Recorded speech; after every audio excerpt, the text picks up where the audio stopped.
in 10.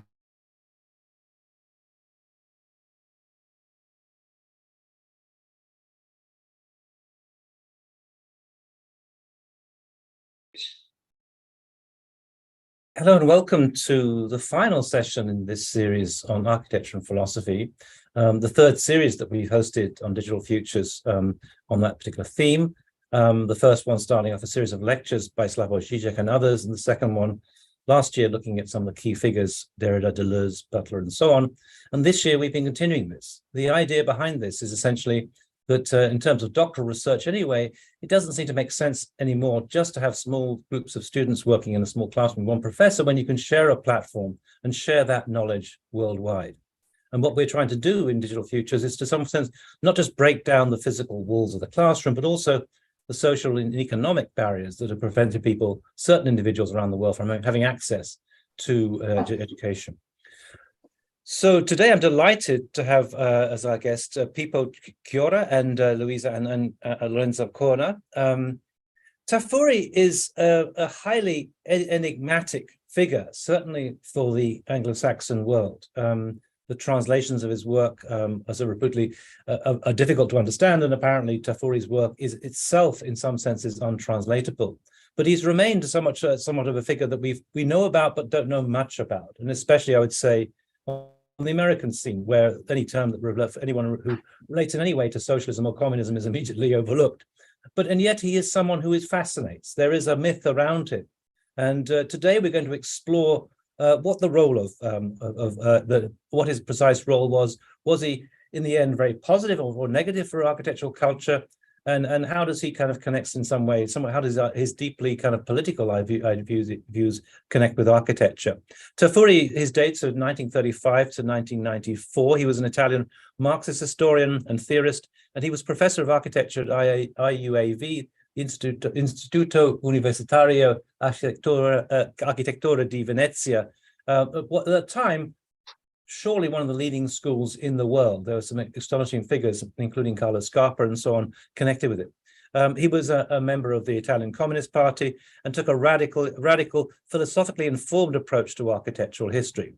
And he's often, of course, associated with the Italian radical philosopher Massimo Cacciari, who himself was the mayor of Venice. I'm delighted to have our two distinguished guests here today, Pippo Ciorra, who is an Italian historian and professor of design and theory at the University of Camerino, and the curator of the architecture at Roma's MAXXI Museum. He's also the director of the PhD program in Venice.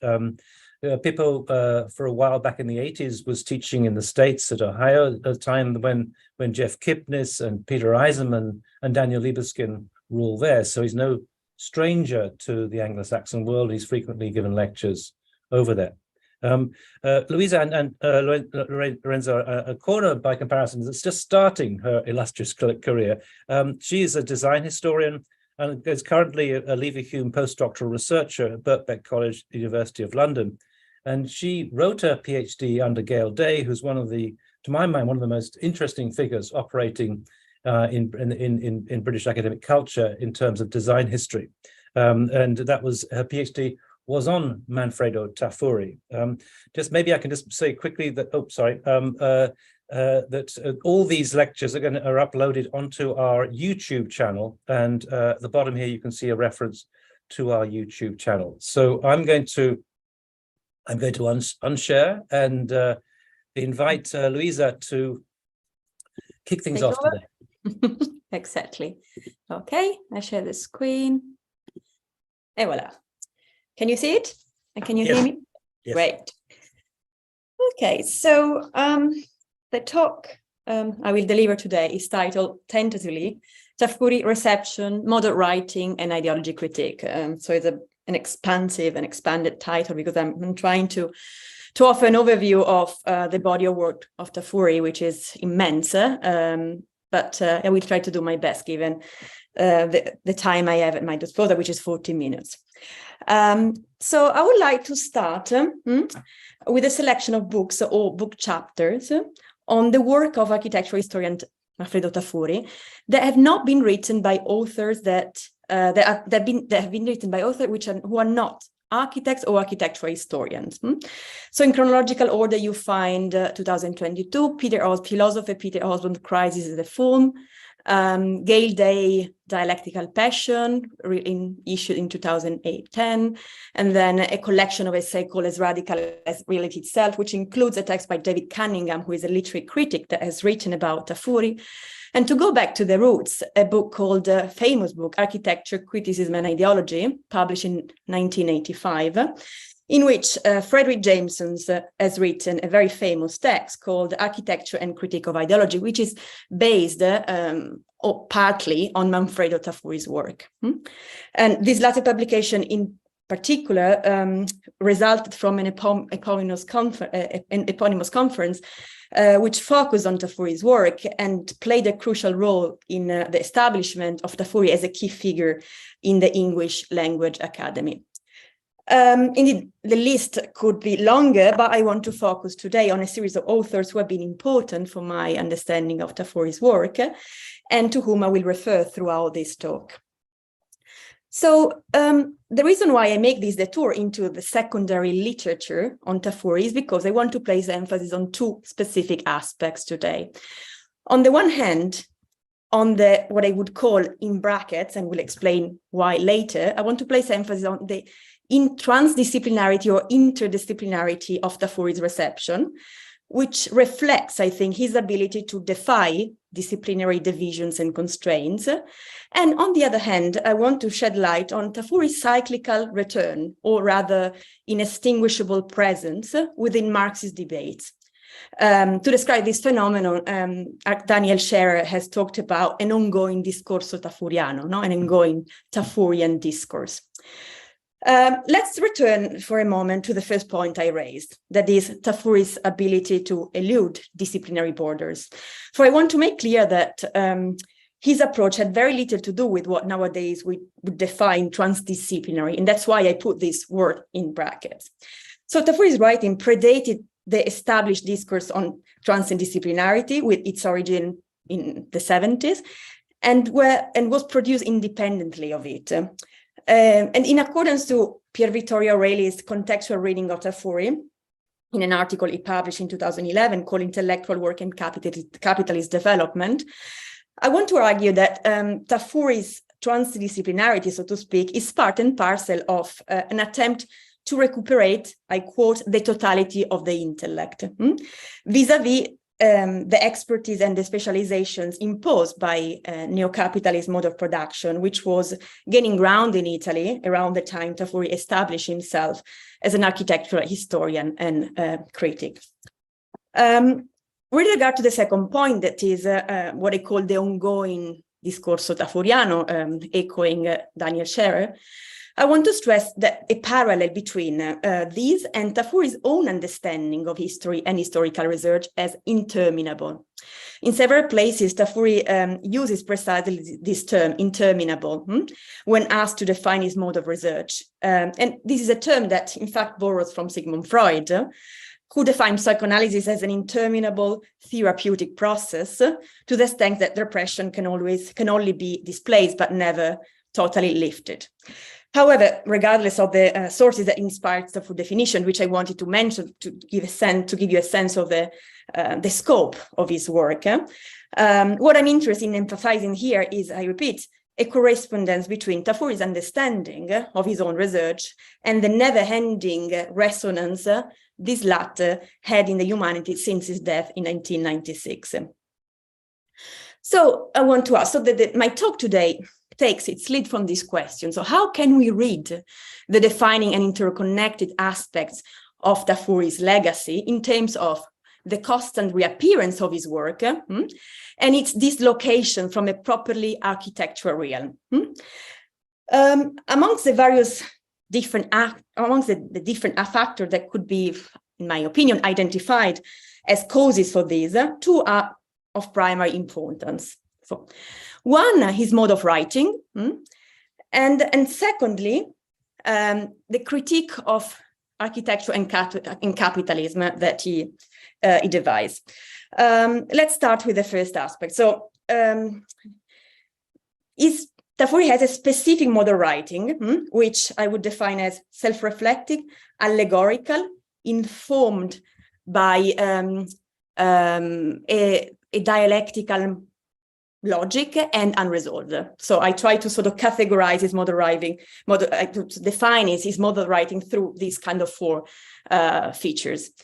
For all these reasons, I would say that Tafuri's writing is hostile to the reader. So today I would like to present Tafuri as an hostile writer. Hostile, what I mean by hostile?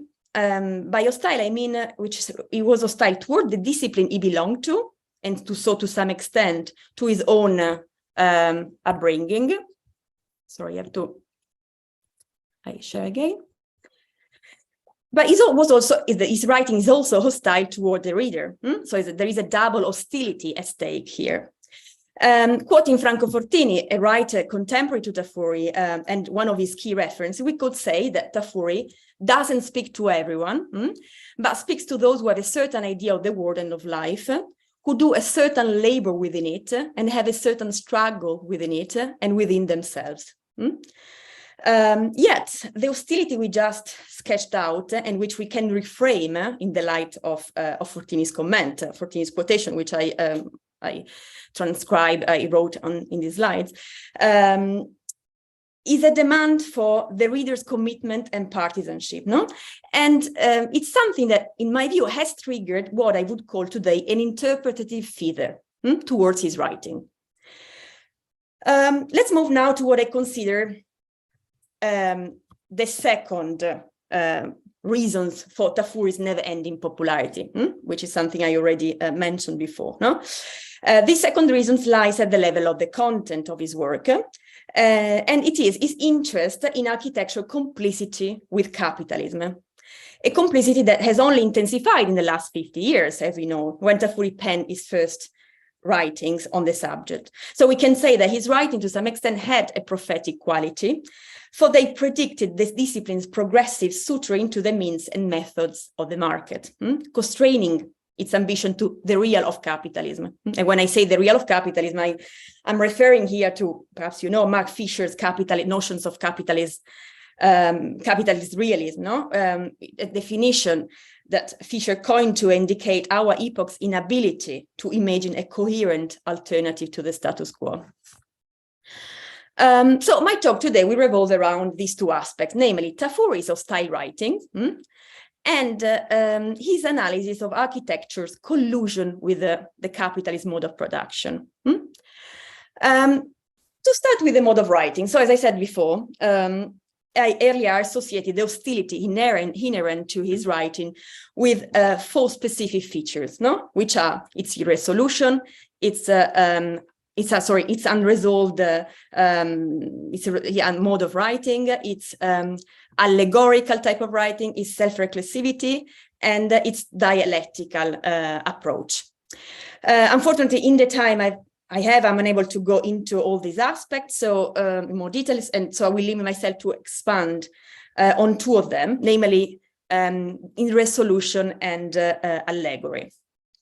So let's move to the first, irresolution. So the last section of Architectures and Utopia, which is a book that Tafuri wrote in 1972, which is perhaps his most well-known book, ends with a chapter, which you see on the right side of the slide, entitled Problems in the Forms of Conclusion, Problemi in forma di conclusioni. So after a meticulous analysis of architecture's increasing loss of its original progressive missions, Tafuri refrains from suggesting a way out, a solution for recuperating some of what the discipline has lost. Yet, contrary to those who see Tafuri as an incurable pessimist, and there are many of those, in my view, Tafuri does make a proposal which appears in the following sentence in the very last paragraph of the book, and I will read the sentence aloud. So this truth is that just as there cannot exist a class political economy, but only a class criticism of political economy, so too there cannot be founded a class aesthetics, art or architecture, but only a class criticism of the aesthetics, of art, of architecture, of the city itself. So what Tafuri is trying to say here? So by transposing famous quotations by Friedrich Engels onto the terrain of art and architecture, Tafuri is saying that in a society still shaped and ultimately determined by capitalist mode of production, a truly working class, read revolutionary architecture is not possible. Hence, there is no point in expecting that his critique would be followed by a concrete proposal to be realized on the terrain of architectural practice, right? Yet, this doesn't equate to a withdrawal and a confinement to a position of silence. Not at all. Rather, it means accepting our role as a constant producer of doubt and criticism, or as a title implies, as a generator of solutions in the forms of problems. Okay. Point two.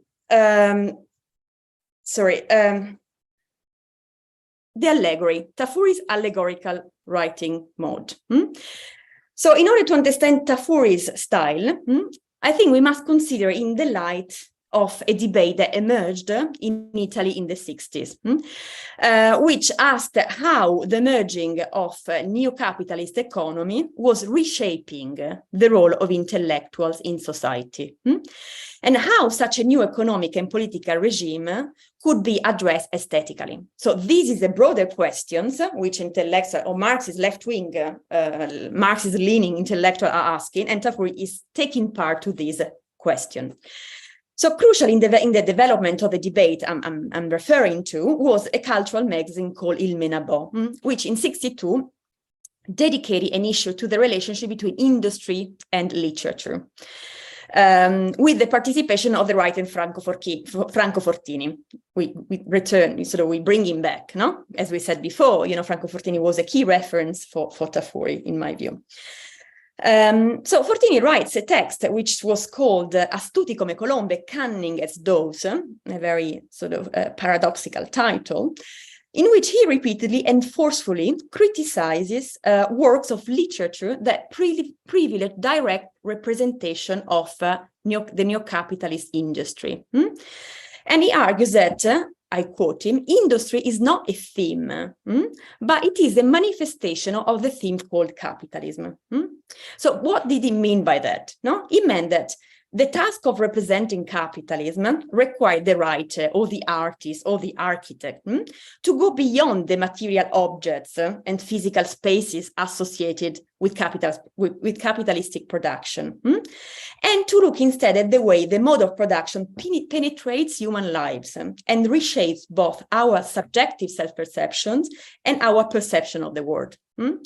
So, to put it simply, or in other words, rather than simply, Fortini reminds the reader that the core of capitalist production are not objects, right, but are social relations, in a Marxian terms. So what follows from this consideration on the nature of capitalism? What are the consequences on the aesthetic realm, and how does Tafuri is eventually affected by this argument? Fortini says that only a seemingly obscure, elliptical, oblique, allegorical literary form could capture the profound and wide-ranging transformations brought about by neo-capitalism. He says only a long chain of metaphors can take on the risk of the discourse. So not a metaphor, but a long chain of metaphors. So my argument here is that Fortini's thesis about how to write about capitalism, how to represent capitalism in the arts might have contributed to Tafuri's oblique way of writing about architecture. So in keeping with Fortini's analysis of the task of the literary critic, Tafuri avoids representing 20th century artistic and architectural avant-gardes as an immediate reflection of capitalism, and instead attempts to chart more covert relationship between the two. So like Fortini, I would say that it turns the gaze towards what I would call the unconscious of capitalism. This is what Tafuri grasped very well in its relation to form. And so it develops a writing style which is consonant with the impenetrability of the unconscious. Significant in this regard is his reading of the artistic avant-gardes as experiences, he says, of sublimation of the anxiety caused by the capitalist metropolis. So we will return to this later, but what I want to say here that for him, the avant-garde is not, as canonical history wants it, a genuine, direct way to oppose the condition of alienation prompted by modernity. Not at all. But for him, the avant-garde are a sublimation, it's sublimating responses on the level of, they are sublimations on the level of form of the contradiction which cannot be solved at the levels of the mode of productions. So as Tafuri writes in Architecture Utopia, the higher the sublimation of the conflicts on a formal plane, the more hidden the cultural and social structure actually expressed by that sublimation. And I think, for the one of you that might develop an interest in Tafuri, it could be challenging to see how theories like Jameson are resonant. The points that Jameson theory on Marxist aesthetic theory has so many points of convergence, of contact with Tafuri's own understanding of the avant-garde and the relation between culture and economics. So to put it simply, and to link Tafuri back to Fortini, the task of the Marxist critique for Tafuri is not just to examine what forms look like under capitalism, but to understand what they do. So what purpose they serve and how they mediate social contradictions. Okay. So as I said before, given the limited time at my disposal today, I only addressed two of the features that associate with this obscure mode of writing or style mode of writings, and I'm happy to talk about all the others in our discussion afterwards. But for the sake of I just wanted to list all of them because I think they are nonetheless important to understand the way he writes, even though I didn't expand on them. But let's move to point two, to the other aspect of Tafuri's work that, in my opinion, explains his ongoing influence. This is his interest in the entanglements between architecture and capitalism, as I said before, and more specifically, in the relationship between architecture and ideology, as you see in this slide. Ideology is a key category of Marxian and Marxist literature, even if it appears, today, I think it appears slightly old-fashioned within the contemporary debates informed by Marxists. And this, of course, doesn't mean that we live now outside of ideology. I wanted to specify this, but perhaps other terms are now used to indicate a similar problematic. My hypothesis, to be verified, and I'm open and to discuss this later, is that the category of ideology has been swept away or just pushed aside by terms such as structural biases, which are more conducive to attempts by contemporary liberal institutions to be seen as inclusive. And we can pick up on this later. To return to ideology, so this out-of-fashion category, as I called it today, historically, ideology was the word used by Marxists to name the divergences between cognition and reality that were more systematic than contingent, and were divergences that served the reproduction of social classes and relations of productions. Originally, Marxism associated ideology to the notion of false consciousness. So what is false consciousness is a term describing the ways in which material, ideological, and institutional processes are said to mislead members of capitalist societies, concealing the exploitation intrinsic to social relations between classes. So within Marxist tradition, then the notion of ideology has been the object of a lively debate, which result in several and slightly different interpretation of the term. There is no time here indeed to expand on this, but for those amongst you who want more information on the history of the concept, I recommend the book Ideology by Terry Eagleton, a British literary critic. In the 70s, the debate on ideology expanded towards the aesthetic sphere, and thus to art and architecture. Marxist historians asked whether art was ideology, insofar it materializes interpretations of the world that represent the interest of a dominant social class. Tafuri can be regarded as a protagonist in this debate, but his work, I think, departs from a reflective theory of ideology, that is, from a theory that establishes a direct correspondence between the economical and the cultural, that is, between base and superstructure. And in comparison with many of his contemporaries, Tafuri had a much more nuanced and refracted understanding of relationship between these two realms, so culture and economics, base, superstructure and base. So we can say that Tafuri understands that architecture's complex position between the infrastructural and the superstructural, and its mediatory role between the two, makes it a privileged site for an interrogation on capitalism and ideology.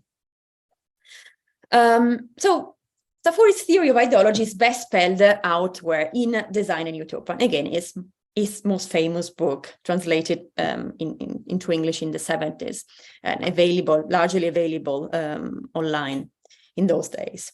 Here you see the English edition with an illustration, with a drawing by Aldo Rossi called L'architecture assassinée, which was a drawing made for Tafuri, that eventually was used for the cover of the book.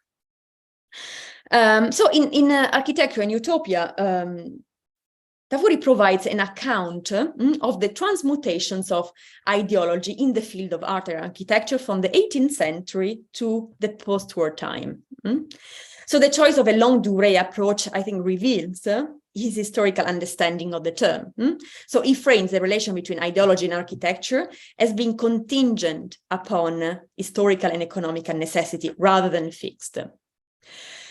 And in adopting this approach, Tafuri goes as far as to argue that ideology disappeared at the beginning of the 20th century. This didn't indicate, again, that societies was redeemed from ideological constraints, not at all. But it meant that it pointed the presumed disappearance of the ideology on the part of Tafuri pointed to the fact that ideology in its original Marxian meanings of false consciousness, as we said before, was no longer of use to the survival and the development of capitalism in the post-war time. And I will explain how and why in a second. So let's now take a closer look at the periodization laid out in the book. This latter is organized around 3 stages of development of ideology in its relation to both art and architecture. So the first stage, which I try to summarize in this slide, starts in the 18th century and is represented by a return to nature in architectural discourse and practice. When he talks about return to nature, Tafuri has in mind Loger and l'essai sur l'architecture. The illustration on the left side of the page is quite indicative of this return to nature, this pastoral aesthetics. And for Tafuri, this return to nature was just a way to assimilate urban transformations to a natural order, when instead they were prompted by civilization, and more specifically by the facts of the capitalist expansion of the pre-revolutionary bourgeoisie.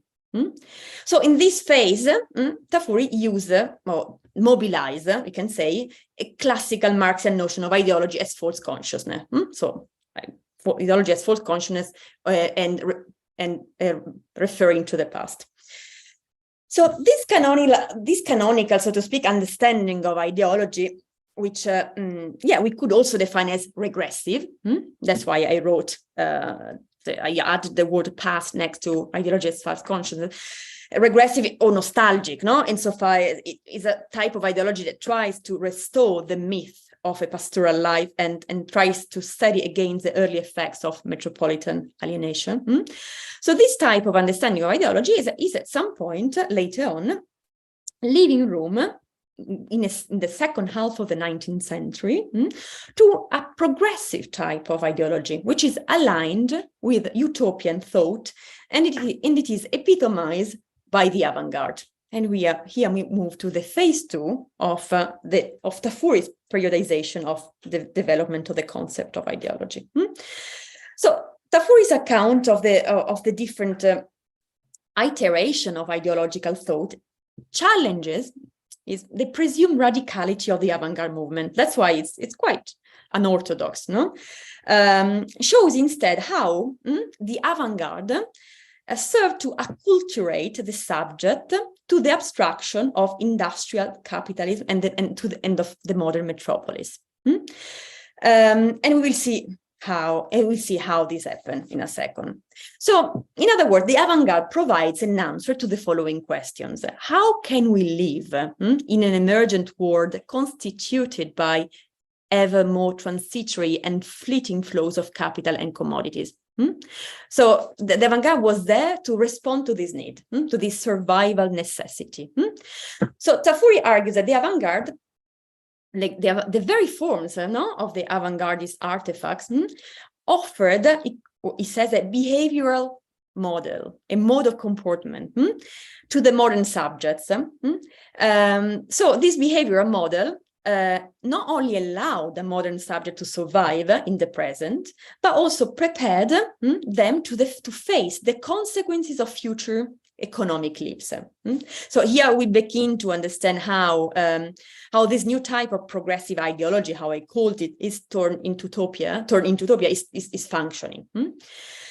So it's also important to say that when Tafuri talks about the avant-garde, it does distinguishes between two seemingly distinct different currents, no? Which you see divided represented by these two slides, these two pictures in the slide, no? So for Tafuri, there is a constructive strand, by which he means the still constructivism and productivism, and then there is a destructive one, by which he means Dada, picture to the right.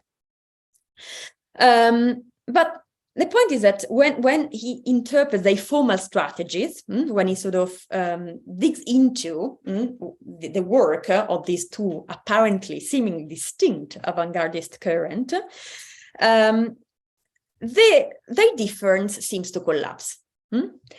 So adopting a model of analysis which is resonant, I think, with that in Horkheimer and Adorno's dialectic of enlightenment, Tafuri argues that whereas the geometrical purist structures of the still represent an unequivocal attempt to exert formal control over the metropolitan chaos of the capitalist city, Dada's exacerbated mimicry of this same chaos is also nothing but a call to order. So, in other words, both avant-garde strengths are for Tafuri coping mechanism to survive to the capitalist entropy, which and mechanisms to survive which are devised by the avant-garde, but for the masses. So same, different, but same.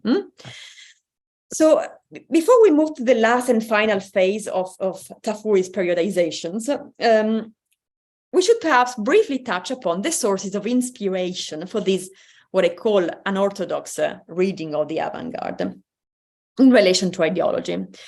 This can be found in a body of text by Italian Marxist theorists and militants known as operaisti, which in English translate as workerists, and more precisely in the seminal book Workers and Capital by political theorist Mario Tronti, and in a 68 text by philosopher Antonio Negri entitled Keynes and the Capitalist Theory of the State post-29, published in the first issues of the Marxist magazine Contropiano, which you see in this slide.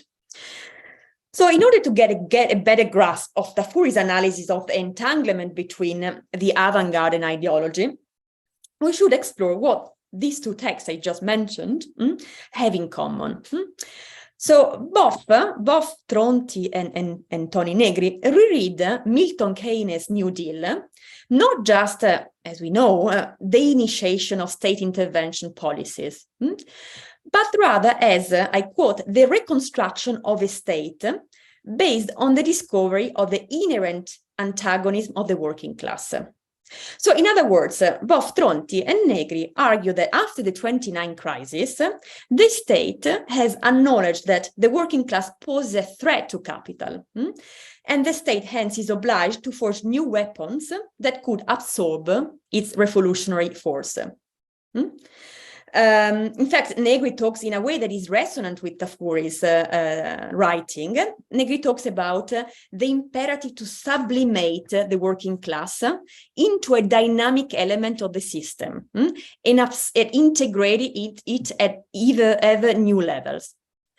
So returning now to Design a Utopia, we can see how Tafuri sought to transplant Negri's and Tronti's intuitions into the realm of art and architecture. He really did. So in a word, this is the parallel I'm trying to draft.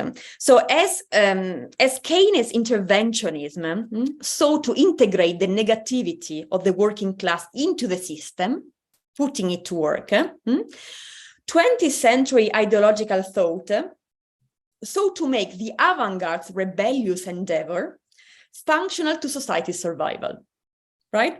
So, and here we see like a quotation from Architecture and Utopia that makes this parallel drafting apparent. So Tafuri says, no longer Hegel, but Keynes, not the ineffectual ideology of plans, but the plan in the concreteness of its development, not the ideology of the New Deal, but post-Keynesian economy. Ideology become concrete and stripped of any trace of utopianism, now descends directly into individual fields of endeavor, which is the same as saying that it is suppressed. And here sort of is what I mean by what I meant before by the demise of ideology, this disappearance of ideology that Tafuri envisions. Yet this is not the end of the story, not yet. No. So to reach the last and final stage of Tafuri's narrative, that is the final transformation of the concept of ideology over 2 centuries, we need to return to where we started. Namely, we had to return to architecture and the city. So Tafuri saw the still explicit and Dada's covert appeal to order, as we said before, in response to the capitalist entropy, as finding their privileged terrain in the modern city. So in Tafuri's analysis, in other words, the avant-garde is a distinctive urban phenomenon, which always presupposes the city as its reference value, he says. Thus, for Tafuri, the artistic avant-garde, and with it ideology, needs to mobilize the city and architecture with it in order to realize its destiny. So we could say that the role of the art stops where that of design and architecture begin. For if art just invokes a return to order, design and architecture, insofar as they are discipline most directly entrenched in economic processes, they act as a vehicle for its implementation. It is at this point that Tafuri introduced the third and last phase of what I call the periodization of the development of the concept of ideology. But it is at this point that Tafuri introduced with it the concept of the plan, plan with capital P, very important. So when you read Designing Utopia, you will distinguish between a P with a lower P and plan with a lower P and a plan with a capital P, and they do mean two different things. It took me a while to understand that there was this difference. So the plan with a capital P is a final transmutation undergone by the concept of ideology, as well as its final demise. And we see why. So for Tafuri, the plan is ideology turned into realpolitik, right? So it is a transformation of architecture into, I would say, an appendage or an excrescence of a wider capitalist plan, which defines architecture goals and forms a priori. So Tafuri talks of a reversal of subject and object relationship between the plan and architecture. So whereas architects were once the actor behind planning and its progressive aspirations, within the new rampant neo-capitalist system, they have become its passive object, no? So they are designed by the plan instead of designing the plan. To get this kind of reverse object-subject relationship. So this condition is perhaps best epitomized in the architecture of Hilbert Semeyer, of which you see a picture in front of you, a drawing in front of you, in which architecture becomes, says Tafuri, an interchangeable cog in the city's industrial chain, says Tafuri. In the rigid process of planned production, architecture loses its specific dimension, at least in the traditional sense, since it is exceptional in respect to the homogeneity of the city. The architectural object is completely dissolved. So, in place of a conclusion, so I want to, after having provided this overview of thinking of his work on ideology, and after ending on such a gloomy sentence, I should say something in his favor, otherwise it's going to be a little bit depressing. So I tried to write another page in place of a conclusion, and I think it's something that in the attempt of actualizing Tafuri or try to understand whether he's a pessimist or not, whether we can do something with it or not at all, which is the question that always arises after a talk about Tafuri. What shall we do with him, as practitioners, but also a theorist to some extent? What kind of space does he leave, to the word or the other? So, not surprising, Tafuri's work has been, as I said, has been taken to be a pessimistic assessment of art and the prospect of social transformation. So, for instance, Frederick Jameson, as I said before, worked on Tafuri and wrote like a discrete number, a liquidly large number of papers and texts on Tafuri. But certainly Jameson played a key role in this interpretation of Tafuri. In fact, in his 85 essay, including the book I did show in the first slide, he defines Tafuri as an example of cultural pessimism, which should be countered with positive alternative of Gramscian architecture and enclave theory. So, yes, certainly Tafuri is not only an hostile writer, as I said before, but he's also an hostile thinker. And especially for students who start an architectural degree in the hope that they will be able to make a substantial intervention in the field. So to them, Tafuri can appear as a figure that, I would say, forecloses not just the possibility of design, but also of hoping. Against this reading, I want to end by arguing that in assessing his work, we should take account two aspects. One, and most obvious, I would say, is the context in which his work emerged, and people will talk more about that later. So if we situate, as I just cursorily tried to do today, Tafuri's writing within the political, social, and economic transformations of the 70s, 70s Italy, very important, time and place, we can reframe his pessimism as, I would say, an anti-reformism, and as a relentless dismissal of the illusion in capitalism potential beneficence. This is like a way out, I think. But point two, perhaps alongside a contextual reading, it might be worth testing some of Tafuri's ideas and positions against contemporary architecture. And I think particularly helpful is, in this regard, I think, Douglas Spencer's criticism of the success of affective theory and theories of flat ontology in the domain of art and architectural criticism in the last, I would say, decade now, by now. So for Douglas Spencer, and I quote, the turn to affect demands the disavowal of critique, a renunciation of interpretation, representation, and mediation, key term. These accords, he concludes, and I quote him for the last time, these accords with the neoliberal truth game by which we are disqualified from making conscious plans for society on the basis of our necessary ignorance of the social order.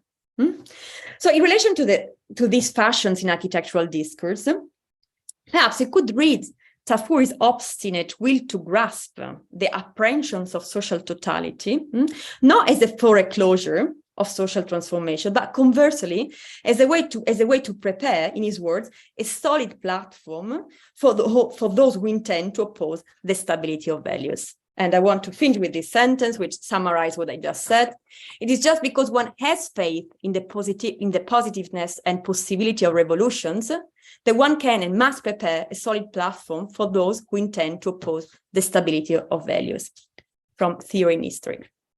And I think I've done and I finished. And so I pass the mic to Neil and Thanks so much. That was incredibly informative. I got lots of questions which potentially I could ask, but let's first move on to Pippo. It's great to see you, Pippo. Would you care to share your screen? I am sharing, yes. My reference desktop.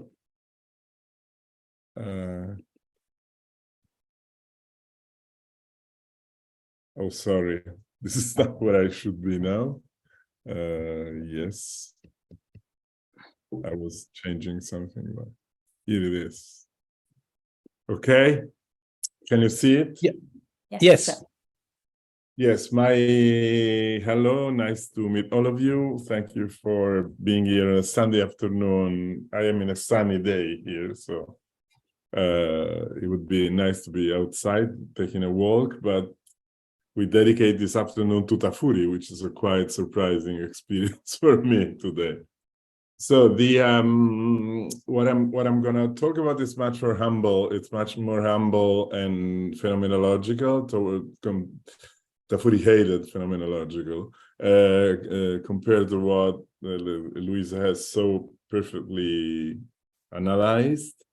And it will have to be, yes, very much with the context, because there are two kinds of contexts, I think, that are important to understand the role of this, not only Tafuri, but this group of people that were like orbiting around the School of Venice in the 60s and 70s. I think one was this long-term debate and discussion about the role of the intellectual in the Italian society, which started immediately after the war by Vittorini or Fortini. It's nice to remember, maybe it's nice to remember that Fortini's job in life was to be the head of the human resources at Olivetti, no? That's an interesting story. Mm.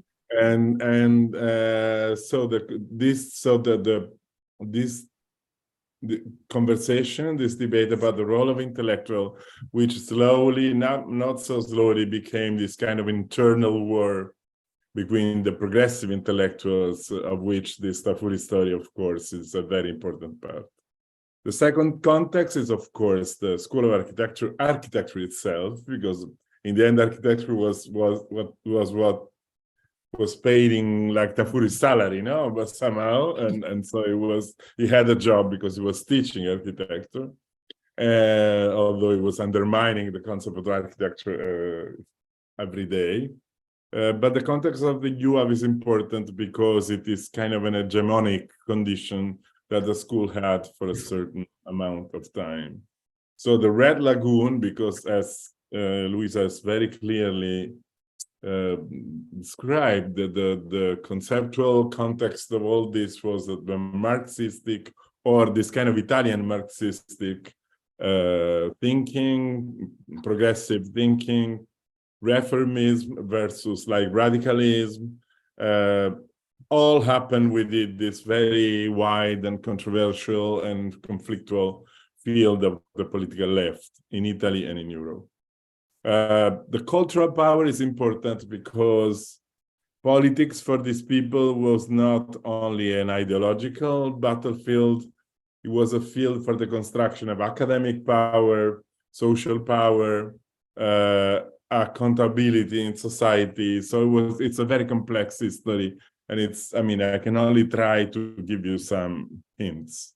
Maybe the first person who has addressed this topic in a way he would probably do differently today, but when Jean-Louis wrote this book in the 70s, the idea was that exactly the transdisciplinarity that Luisa was talking about gave the Italian intellectuals and the Italian architects the possibility of a very intense dialogue, a very intense relationship with politics, ideology, philosophers, So Tafuri was in the middle of this incredible condition of Italophilia. The funny thing is always this: Italophilia was very strong abroad, but it was not so strong at home, of course, as it always happened.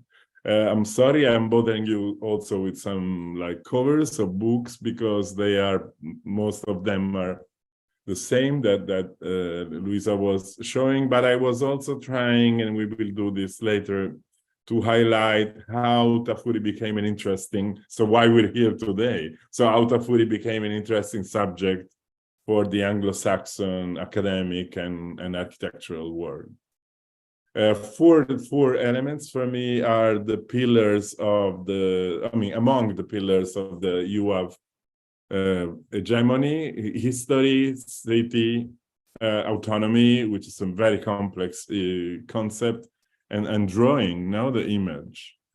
These are exactly the four, the ideological basis, I'm using this word, forgive me, Luisa, the ideological basis for these people success in the architecture theory battlefield was criticism to modernism, no? Because modernism had all those defects that Tafuri was addressing against. Avant-garde has this kind of abstractness, was not speaking to the people. I mean, all these elitist problems we today are facing again when we talk about modernism.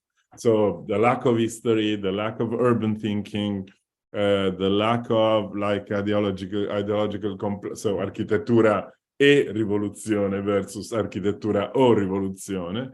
And then this, when autonomy becomes the autonomy of the drawing, which is on one side the possibility for Aldo Rossi to sell a lot of paintings and live out of that, but at the same time it's also a way to state that the building is not actually a necessary part of the architectural thinking, not always at least.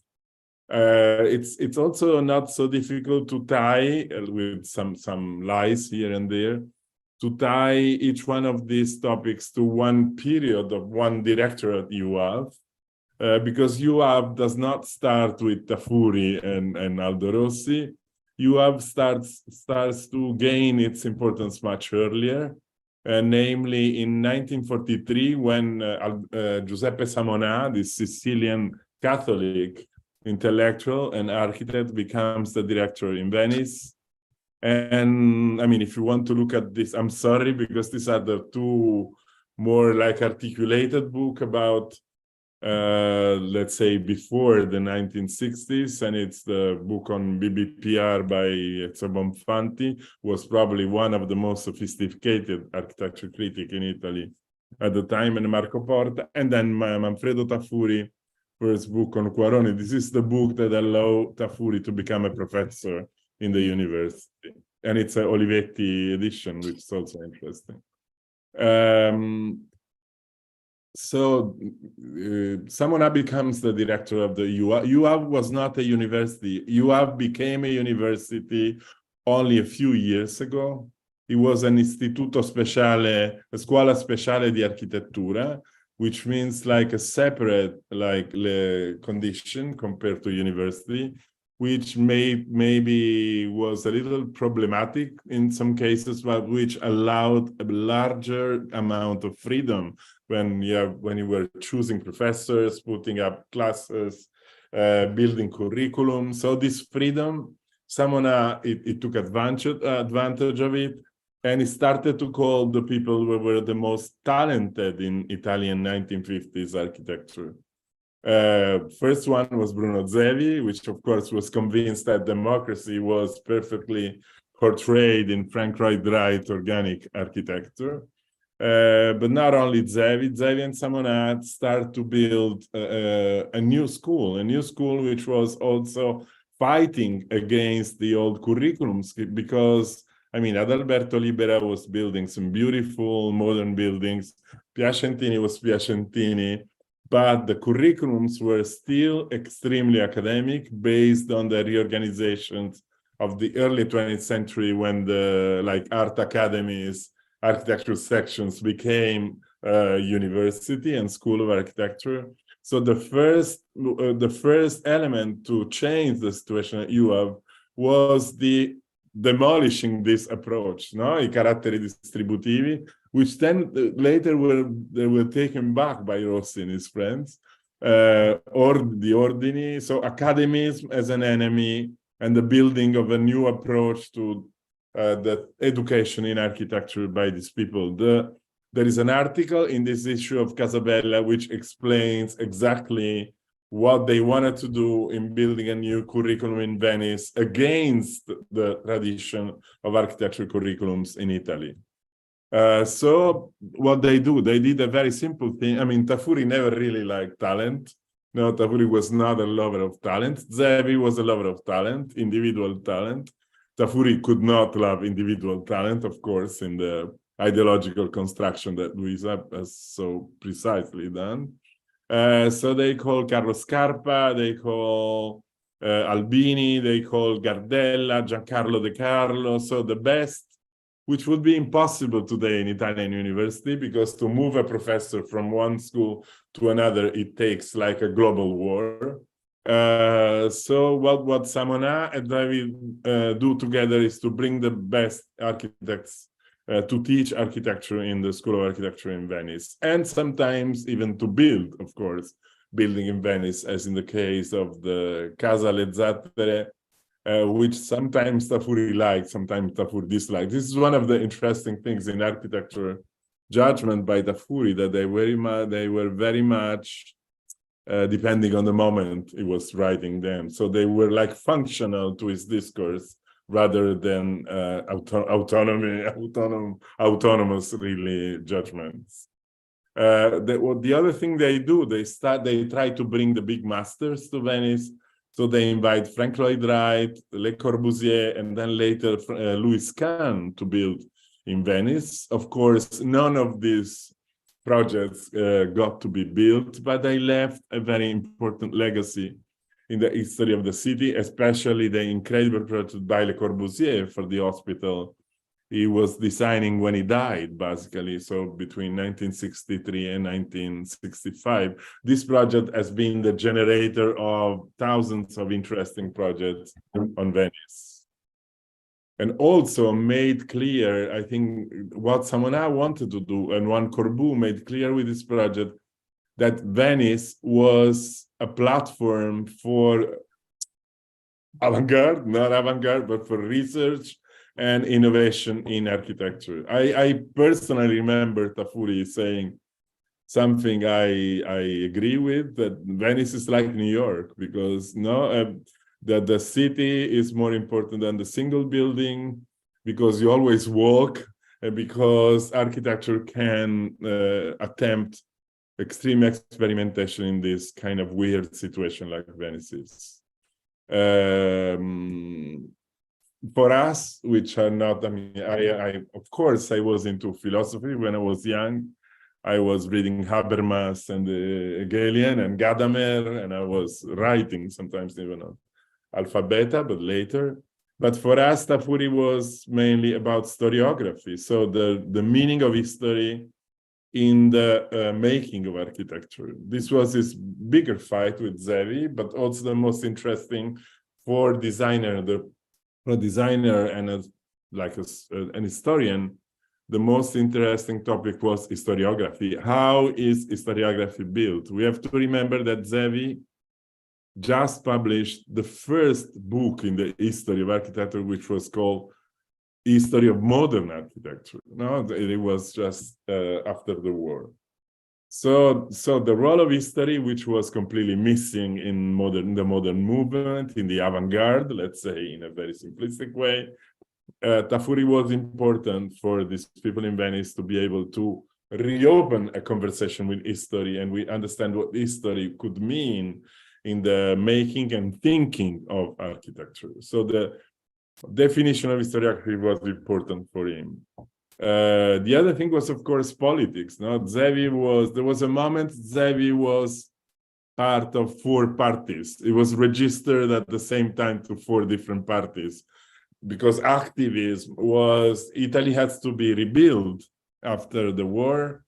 Architects want to be the protagonist of the political life. So politics is everywhere in the life of architects, with a lot of contradictions, a lot of complexity. But what Zevi brings to Venice is this idea of commitment in the social and political life of the country. He's a candidate many times. He's a senator. He runs for like mayor, whatever it was possible, he did. It has to be reminded that the possibility of a center-left government in Italy, which of course Tafuri didn't like. So the first time the Socialist Party was involved in a government coalition in Italy was made possible by a tea party in the house of Zevi's wife, where Zevi's wife, Tullia Zevi, put together Schlesinger, the envoy by John Kennedy, and Nenni, like the head of the Socialist Party, actually an operaist. And Nenni was able to convince the Americans that the center-left government could happen without selling Italy to the Soviets. And that's like a few months later, Aldo Moro, who was then killed by the Red Brigades 15 years later. Aldo Moro runs the first center-left coalition. This has an enormous impact on the life of Manfredo Tafuri, because Zevi thinks now we have to be in Rome, we have to be close to the power because the country can be changed. And so he leaves Venice, and they open up this call for a history professor in Venice. And he has to choose between Benevolo, the like modernist Catholic historian, and Manfredo Tafuri, somebody who was actually a far relative, Jewish as Zevi. They didn't really get along, but Zevi, he does two things, important things. He established the Istituto di Storia dell'Architettura di Venezia, so the Department of Architecture History of Venice, that then will become like the most important architecture history department in the world. And he leaves his position to Manfredo Tafuri in Venice. So that's how the story starts in Venice. And it depends on the fact that Zevi wanted to be close to the government in Rome because he thought that the country could have been changed. Zevi was the hardcore reformist, where Tafuri was a hardcore, like, oppositional communist. I mean, the Italian communists would deserve a discussion in itself, but Tafuri was a Marxist. Zevi was a socialist and an anti-Marxist. Italian leftists, they all suffer the Spanish syndrome. You first shoot your friend and then you shoot your enemy. This has always been like that. So the first issue is history. The importance of history is enormous because it's on history that Tafuri builds its power. City. The other topic is city, and I agree very much on the fact that Luisa brought up this issue as in the conclusion of her talk. So I think it's a nice passage. The city for the Italian architects of this generation, of this tendency, is the metaphor for politics. No, it is completely the metaphor for politics. It's the place where politics happen. It's the place where the social relationships takes form, which was true then. I'm not so sure it's true today. This is why I'm not in favor of Tafuri's actualization today, because I think the conditions are completely different. But the city is an incredibly important element, because urban thinking was also what was lacking in most of the modernist avant-garde. No, so the object, the 5 points of architecture, the window, the wall, scrivere a pareti lisce, no, but not the city.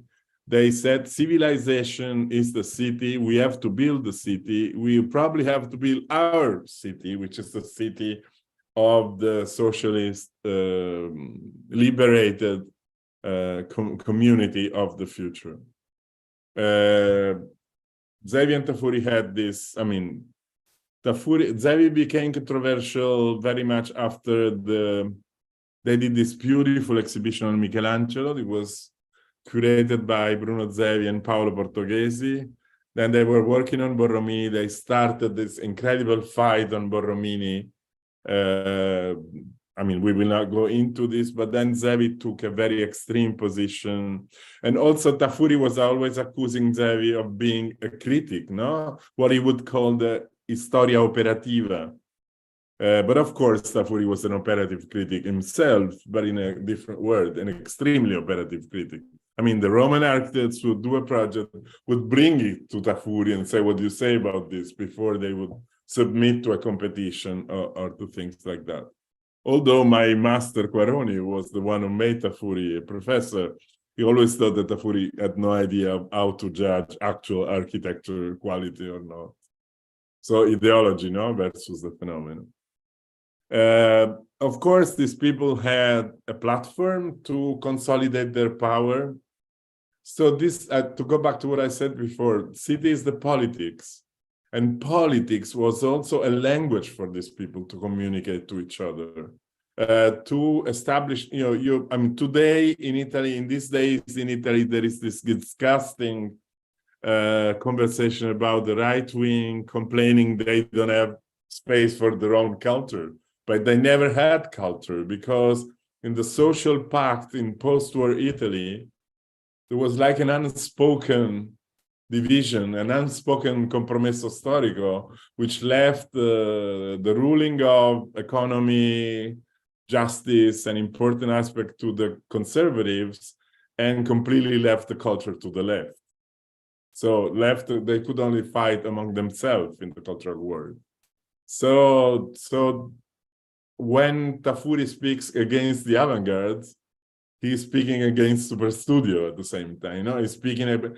I know Pier Vittorio has a different idea, but he's speaking against Branzi and Archizoom, because they were like the bourgeois avant-garde, So they needed magazines, journals. Journals had an incredible importance in this landscape, and Casabella was completely the house organ for this approach. I mean, of course, Tafuri was happy to write in more ideological or politically characterized journals like Contropiano, Quaderni Rossi, and so on. But Casabella was where all this was becoming an architecture approach.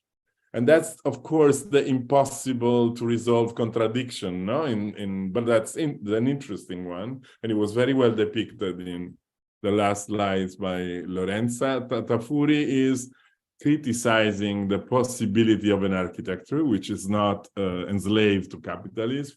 But of course, we need to do architectures. And Tafuri was choosing good architecture and bad architecture many times. So there was an architecture side of all this. And the architecture side was mostly elaborated by Rogers and a young group of people around him, Aldo Rossi, Gregotti, Francesco Tentori a lot, and Semerani and Polisello and so on. So it's an incredibly interesting story. I mean, Tafuri's book are important for architects. The most impressive book for us was the Architettura della Città, although it's another very obscure text, very hard to translate, with a lot of mistakes in translations, big fights and battles. But anyway, this was a very important milestone to understand what was the role of the city in the definition of architecture. It has also to be reminded that Tafuri was very loyal to Giulio Carlo Argan ideas. And Giulio Carlo Argan ideas in the post-war, he wrote this book, Walter Gropius et la Bauhaus. Giulio Carlo Argan ideas was that to design the object was conservative and to design the city was progressive. So the plan made sense, the object could not make sense. So these people were looking for legitimization through an approach to architecture, always through the city. You could ask for whatever project to Aldo Rossi, Giorgio Grassi, they would always come back with a project for a city. And the drawing was starting to become an important communication media to share, to create a community, to create power, to share power, and so on and so forth. This is the first building by Rossi, the Fontana di Sagredo. So how did they went back to the city? Through a number of references. The first and most important references was the Palladio theater in Venice. For architects of this generation and of this group, there was no difference between the theater and the city. And Palladio's theater, where the city is inside the theater, was the perfect icon, the perfect representation of this condition. So this is an incredibly important reference for them. The other one was the plan. I mean, I cannot speak as well as Lorenz about it, but Weinbrenner and the plan for Karlsruhe from 1801 was considered like the manifesto of their ideas of the cities. I mean, some of the Giorgio Grassi's projects are basically technically based on this one. So the plan, again. And architecture and language. We will not speak about language today, so architecture with a style. But of course, this was extremely important because language is what you use to speak to your friends and to speak to the people and to distinguish your friends from your enemies. And we all know how important was language in the 60s, where the center of all conversation was always semiotics and semiology. So Adolf Loos, of course. The way Rossi and his friends were making these points clear was dedicating to all these people like monographic issues on journals. So everything was like organized like pillars for an architecture theory. Even Cacciari, of course, the original question by Neil was to speak about Tafuri and Cacciari. I thought it was impossible to speak about Tafuri and Cacciari. I also am not entitled to speak about a philosopher. But the ground where the ideas of these people met was the city, La Città, because the city is where the class relationship and conflict takes place. The city is where the intellectual liveliness takes place. The city is where ideologies can take form or fight forms. So the real common ground was the idea of the city, which was the base for, I mean, when they called me to teach in America 35 years ago, it's because they thought I had an imprinting of urban design, urban architecture. Urban architecture, because urban design, they never liked the title. So history, city, politics. This is an exhibition we will discuss a minute later. But it's Vittorio Gregotti showing the exhibition in Venice to Pietro Ingrao, who was one of the most authoritative figure in the firmamento, the constellation of the Communist Party. And then Quaderni Rossi. I mean, these people were really entering in the political area, discussing, writing in political journals. And of course, there is this conversation of operaismo, and which then became a political group, Potere Operaio, where you had Cacciari, you had Francesco Dalcò, not many blue collars actually, but it was a presence, and Negri was close to Potere Operaio in the first part, and I mean it's a very interesting story, of course. But then again, the grounds to create a conversation between architects, historians, and philosophers were the urban ideas, the role of the urban concept in the political life, and then the importance of history. This is why Cacciari was invited to teach in the. It is very important to know that even worse later, in the architecture schools in Italy, there was no contemporary art. This is very important, I think, to understand some of the problems we still have. But we were taken away from art. I mean, Aldo Rossi and Massimo Scolari, they thought they were the artists. we wouldn't need any other art. The only art we had access later was photography. But so art, yeah, they were teaching aesthetics, especially in Rome, Garrone, but the role of history was the most important item in the conversation between architects, historians, and philosophers. And then this beautiful transdisciplinarity that has been cited before. Here we see Cacciari with Luigi Nono, the most important musician, contemporary music theorist and producer in Venice.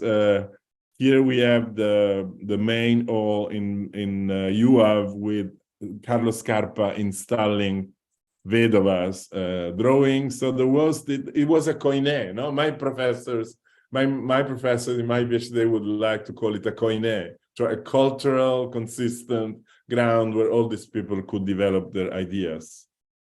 What the problem was to convince the country, convince the interlocutors.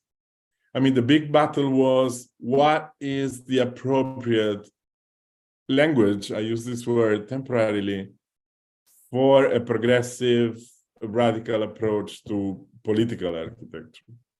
So I think the enemy for Tafuri is not very much capitalism, but the enemy is the other ways people were fighting capitalism. And this was a very powerful place to do this conversation. The first book we were asked to read in school was Viene Rosa, because the other topic that was always there was, to be progressive, you had to consider architecture a production of welfare. And welfare was seen in housing. So the perfect, it's funny because this was the perfect social democratic, of course, answer to the needs of society, but the perfect example, we were raised in Austro-Marxism.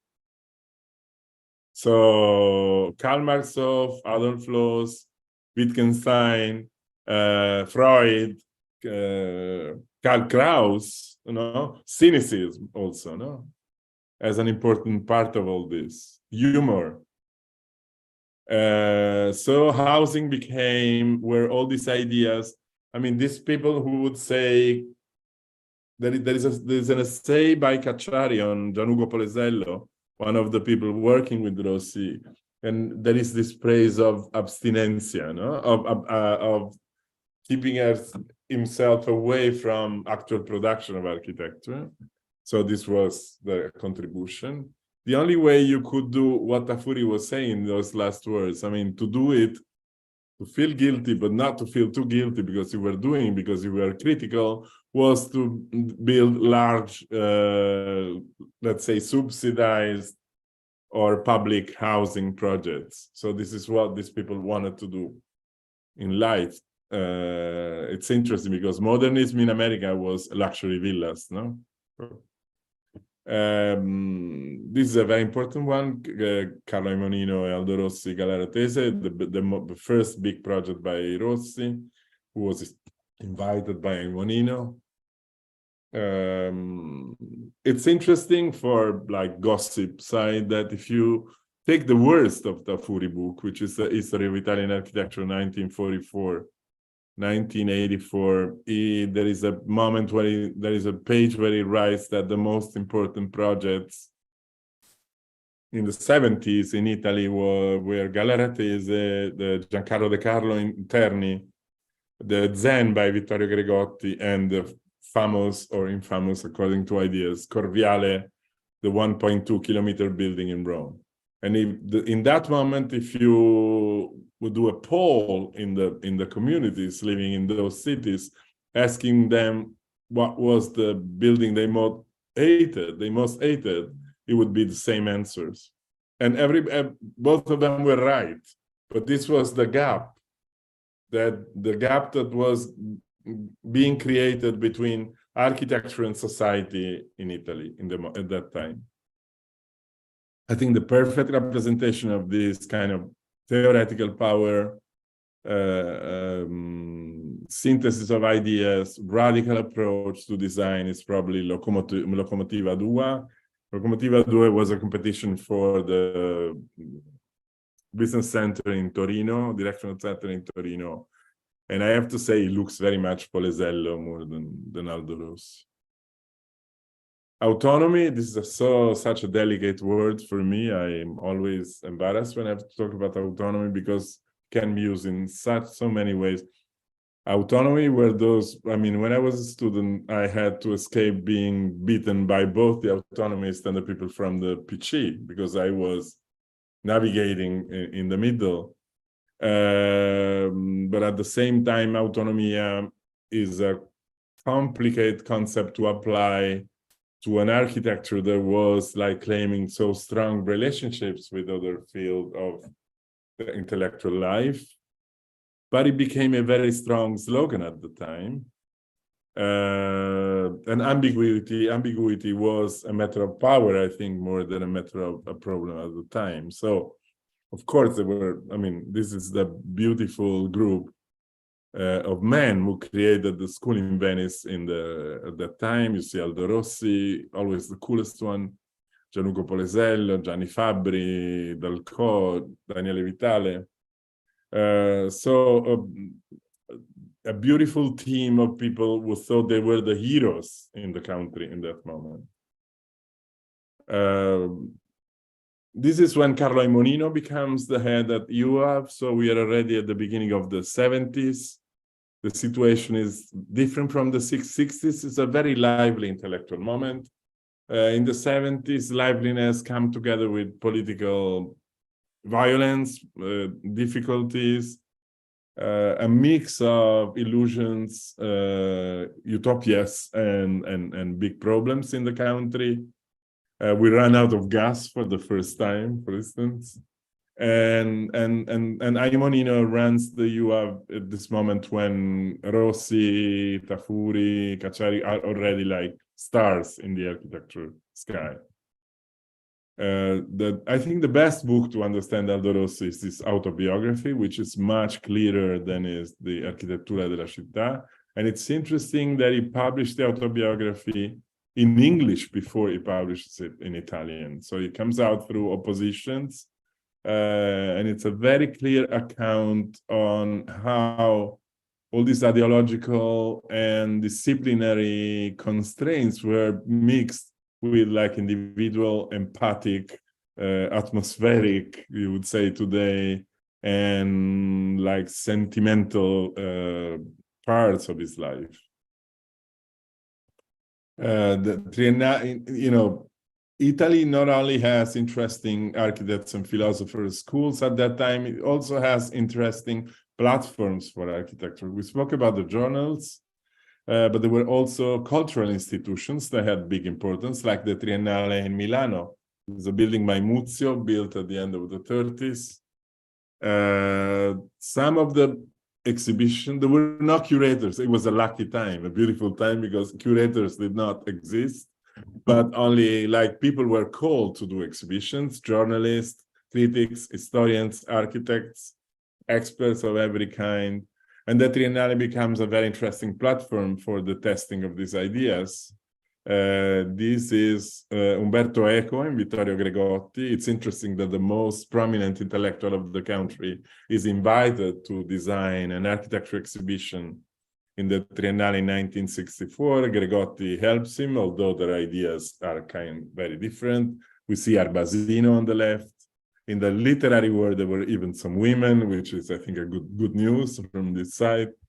But the topic for the show is il tempo libero, leisure time. So the first time the country is developing some welfare procedures that would allow even the workers, the blue collars, to have the problem of how to spend their free time. So this was reformism, no? Probably, compared to what we said before. And they did this incredible exhibition, which was very much based on installations, not the drawings on the wall, not the models on the base, but installation, immersive spaces, interaction.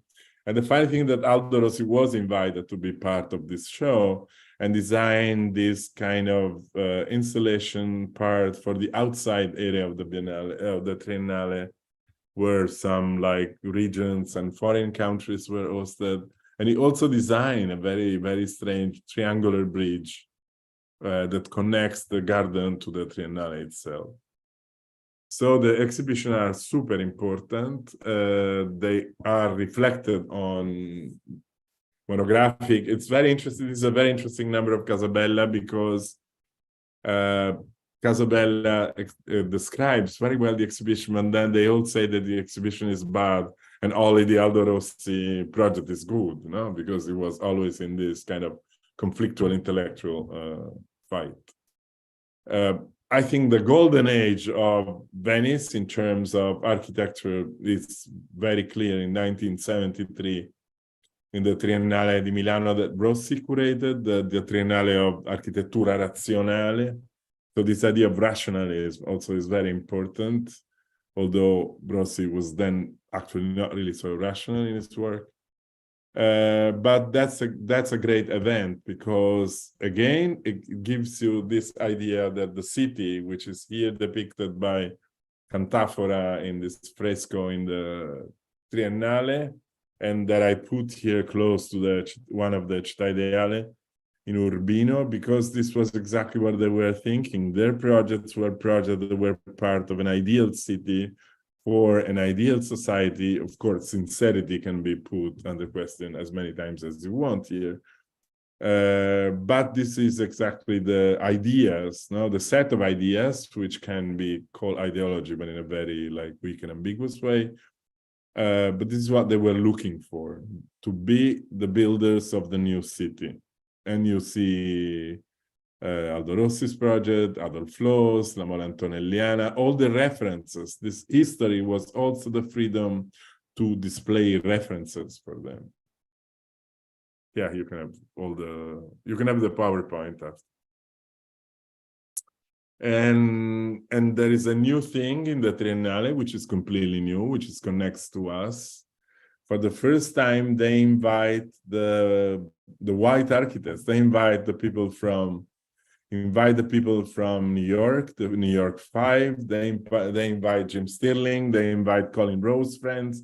So the integrity of the Italian political project of autonomia gets expanded and loses some integrity by incorporating people that were, of course, much more formalist, very good architects, and they were not ready to go on the barricades to do the revolution, actually. So Richard Meyer, Julian Bloomfield, Peter Eisman was part of the show. My friend Aldo was the only one without a t-shirt. Nobody ever understands why. And Aldo was the Carlo Imonino's son, and named Aldo, of course, in honor of Aldo Rossi. And so the Triennale becomes the moment when this movement becomes international. So Venice becomes a lighthouse for architecture in the world, not only in Italy or in some close countries in Europe. The show is somehow very traditional, but it has a lot of consistency and interesting aspects. But it starts this collaboration, this international collaboration, and especially this Venice-New York connection, which is extremely productive. An issue of Controspazio, of course, we can give you all the information about the show. The Triennale also becomes the celebration of the architecture drawing. We are here in 1973.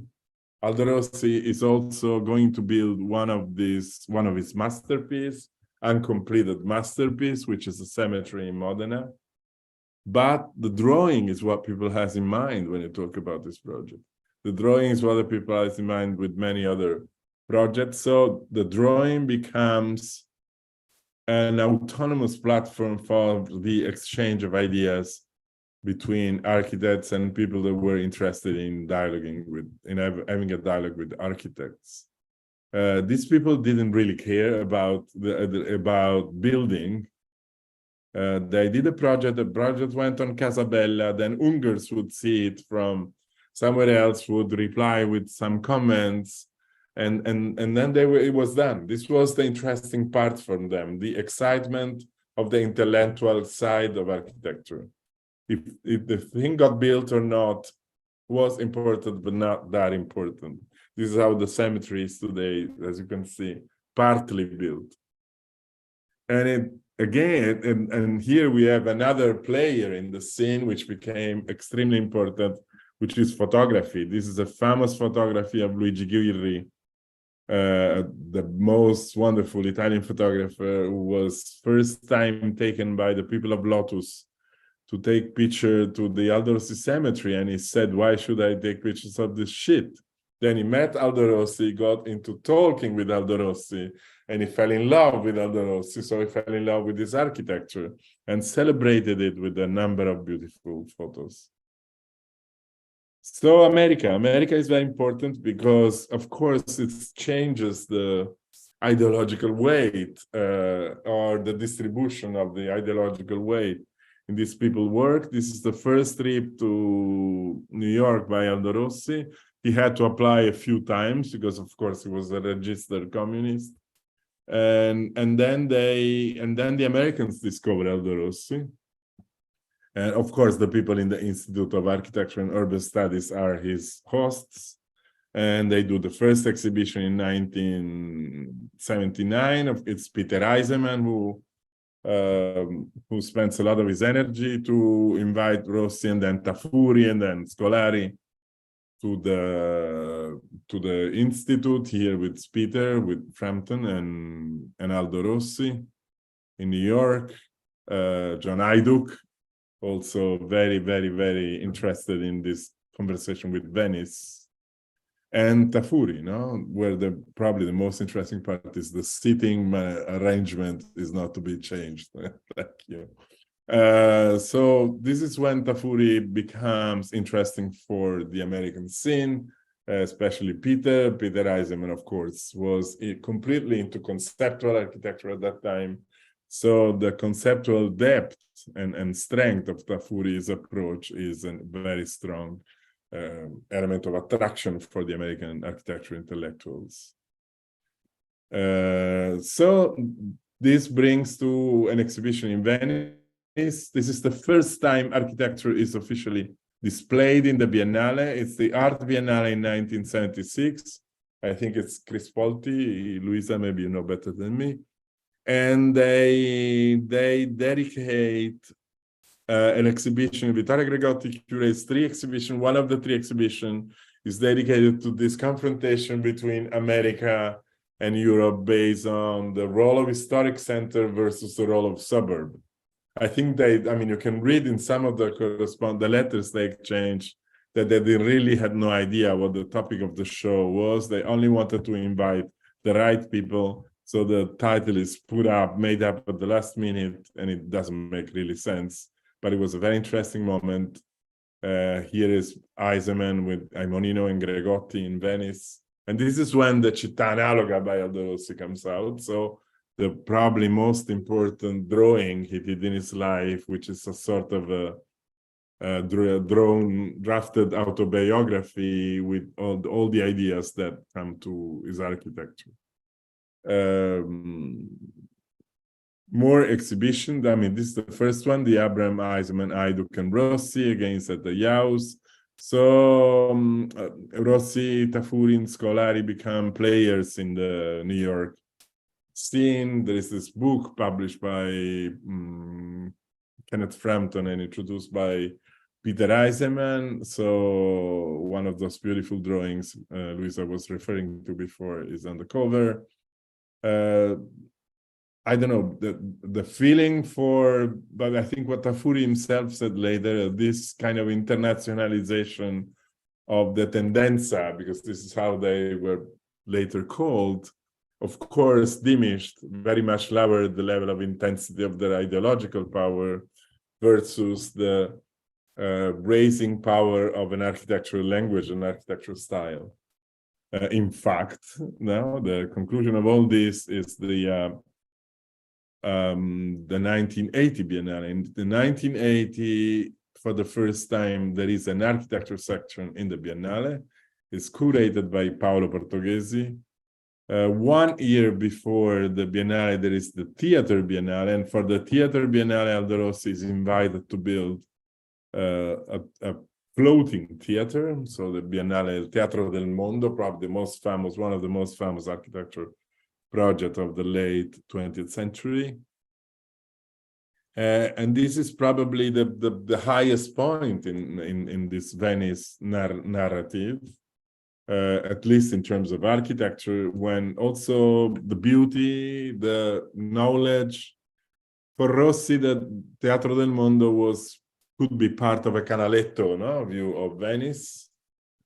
And at the same time, the theoretician of the contextual architecture in the Architettura della Città build this masterpiece on a floating, no, on a boat. So intensity, contradiction, power, knowledge, also this ability Aldo Rossi had of speaking to the sophisticated intellectual, but also with simple forms to the normal viewer at the same time, which happens extremely well with Teatro del Mondo. Yeah, this is probably Aldo's favorite image, with Palladio and his theater getting so close in such a close dialogue. La Biennale, you all know, starts a completely new time, starts the time of, or celebrates the time of postmodernism, where architecture completely changed. I mean, if 60s and part of the 70s are the time for ideology and what we used to call utopia, the 80s in Italy is the time for hedonism in architecture, in society, and even in political left. I mean, you know, where do we go dancing tonight was the most important. No, where we go rallying tonight was in the 70s. Where we go dancing tonight was in the 80s. And the architecture of Paolo Portoghesi, also the political profile of Paolo Portoghesi, was perfect for this change. But it was an extremely successful project. The 20 most important architects built their own facades in the Corderie. This old and boring conversation about architecture museum that is not built but represented was killed by this exhibition. And I think it's a very interesting part to remember. Hulas, Gehry, Ungers, Venturi, Scott Brown, Hansel Line, everybody was part of the game. Rossi was a genius because Rossi did this theater 1 year before, so it didn't have to be mixed in this massive waterfall of postmodernism. What he liked to do was doors to the Biennale, doors you had to cross to get into the area of the Biennale. So ephemeral. This is when in Italy it starts the story of ephemeral architecture, which started with the wonderful story of Estate Romana, which we will not discuss today. But ephemeral became an interesting way to address part of the contradiction we've been dealing today. Rossi curates his own Biennale in 1985. The Aldo Rossi's Biennale meant 10 like theoretical academic competition for 10 areas of the city for projects that would never been built. It was like, I think this was the beginning of the decline of the Venice authority. And Rossi again was building doors and arches to enter the Biennale. Architecture was eventology at that point. Architecture was part of the glamour of the country. We see Bettino Craxi's wife, Portoghesi's wife in first row, the socialist politicians. I mean, architecture was starting to be hip, which was probably a problem for. By this time, I think these are like Venturi's project, Cellini project won the competition for the Accademia Bridge. Tafuri was away at this point because we have been discussing probably one section of Tafuri's life, which is the Progetto Utopia, no, and theory of history. But then Tafuri moves away from this ideological debate. For some time, he focuses himself very much on philology, and the construction documents, then the Ricerca del Rinascimento. So he starts to build a distance. And also he tells his friend Aldo Rossi, you should never teach architecture. You should do your project and never teach architecture. So the story is beautiful, complex.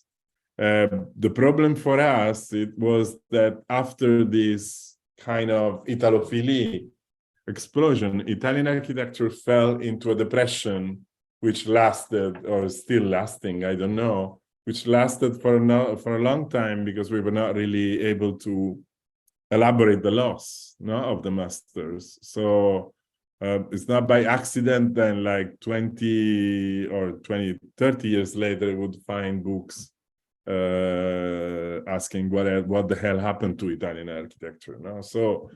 So gold and misery, sky and misery are mixed in this story in an interesting way, I think.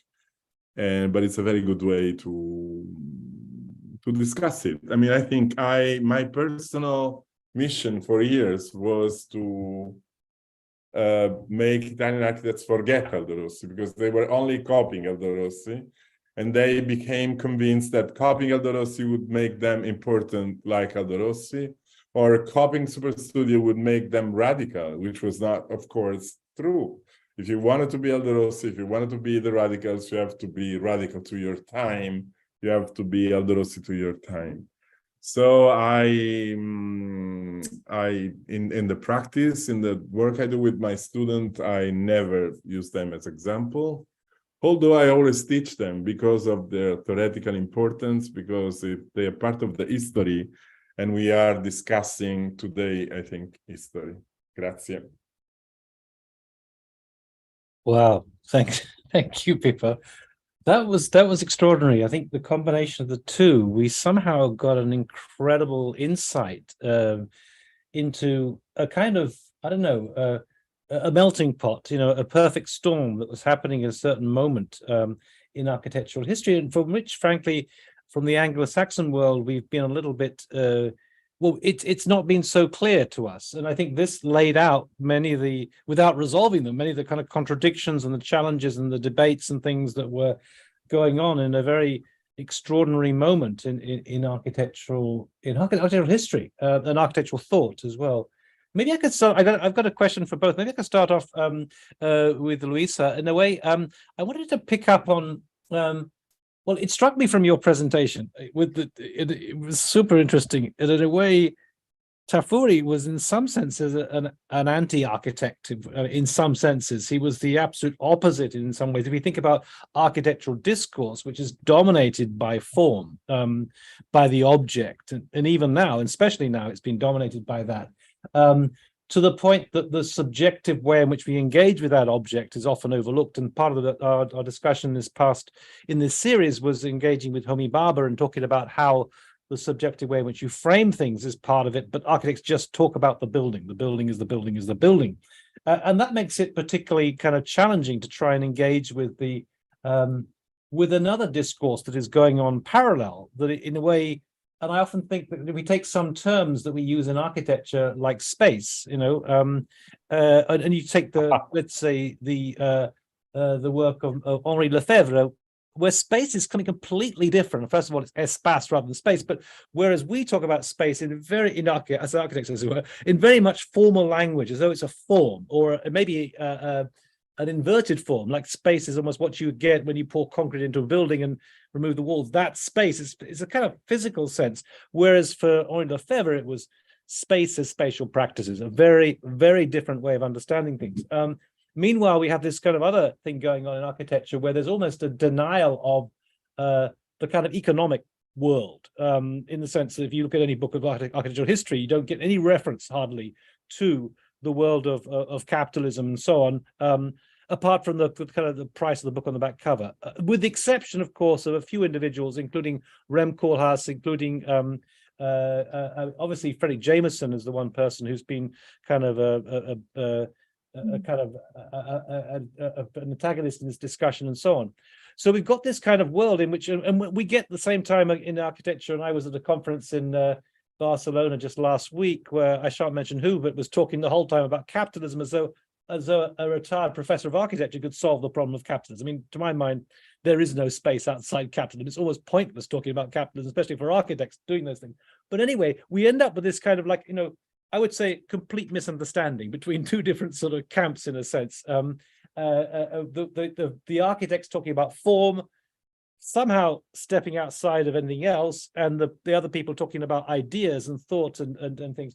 But I wanted to pick up on the question in particular of ideology, in the sense that the first lecture in this series of architecture and philosophy was given by Slavoj Žižek, and the title of it was Reality as Built Ideology, which is kind of, to me, pretty perverse in some senses. And it left a lot out when he was talking about reality. He was just talking about the building. He wasn't talking about the kind of spatial practices that Henri Lefebvre was talking about within the building, which I think is also part of the picture. But nonetheless, he speaks about this. And it seems to me, and I'm just trying to tease out, the term ideology has been used in a particular way in Tafuri. And it seems to me to be a very specific sense of ideology. But there is another tradition, which I think is the one to which Žižek is alluding, which is to say, the tradition that comes out of Louis Althusser and the idea of ideological state apparatus, repressive state apparatus. So in a sense where the ideology is this kind of invisible thing that is there, but sometimes we don't know that it's there. It's controlling our thinking. And I think that Žižek makes this comment about how it could be seen as the unknown knowns. We don't know.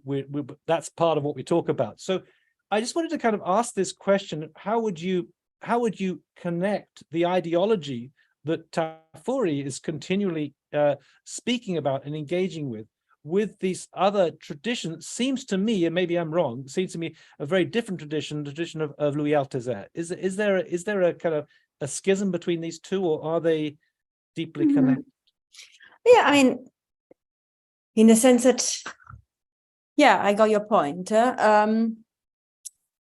I don't think there is any reference or any direct reference to Althusser in Tafuri's writing, though as I tried to explain, it starts from a rather conventional understanding of ideology and then try to complicate it, you know, to sort of to show the fact that it's not like a fixed term, no, but in any different historical setting, it takes on a different form, no, which can be resonant with an Althusserian line, no, understanding of ideology as something which,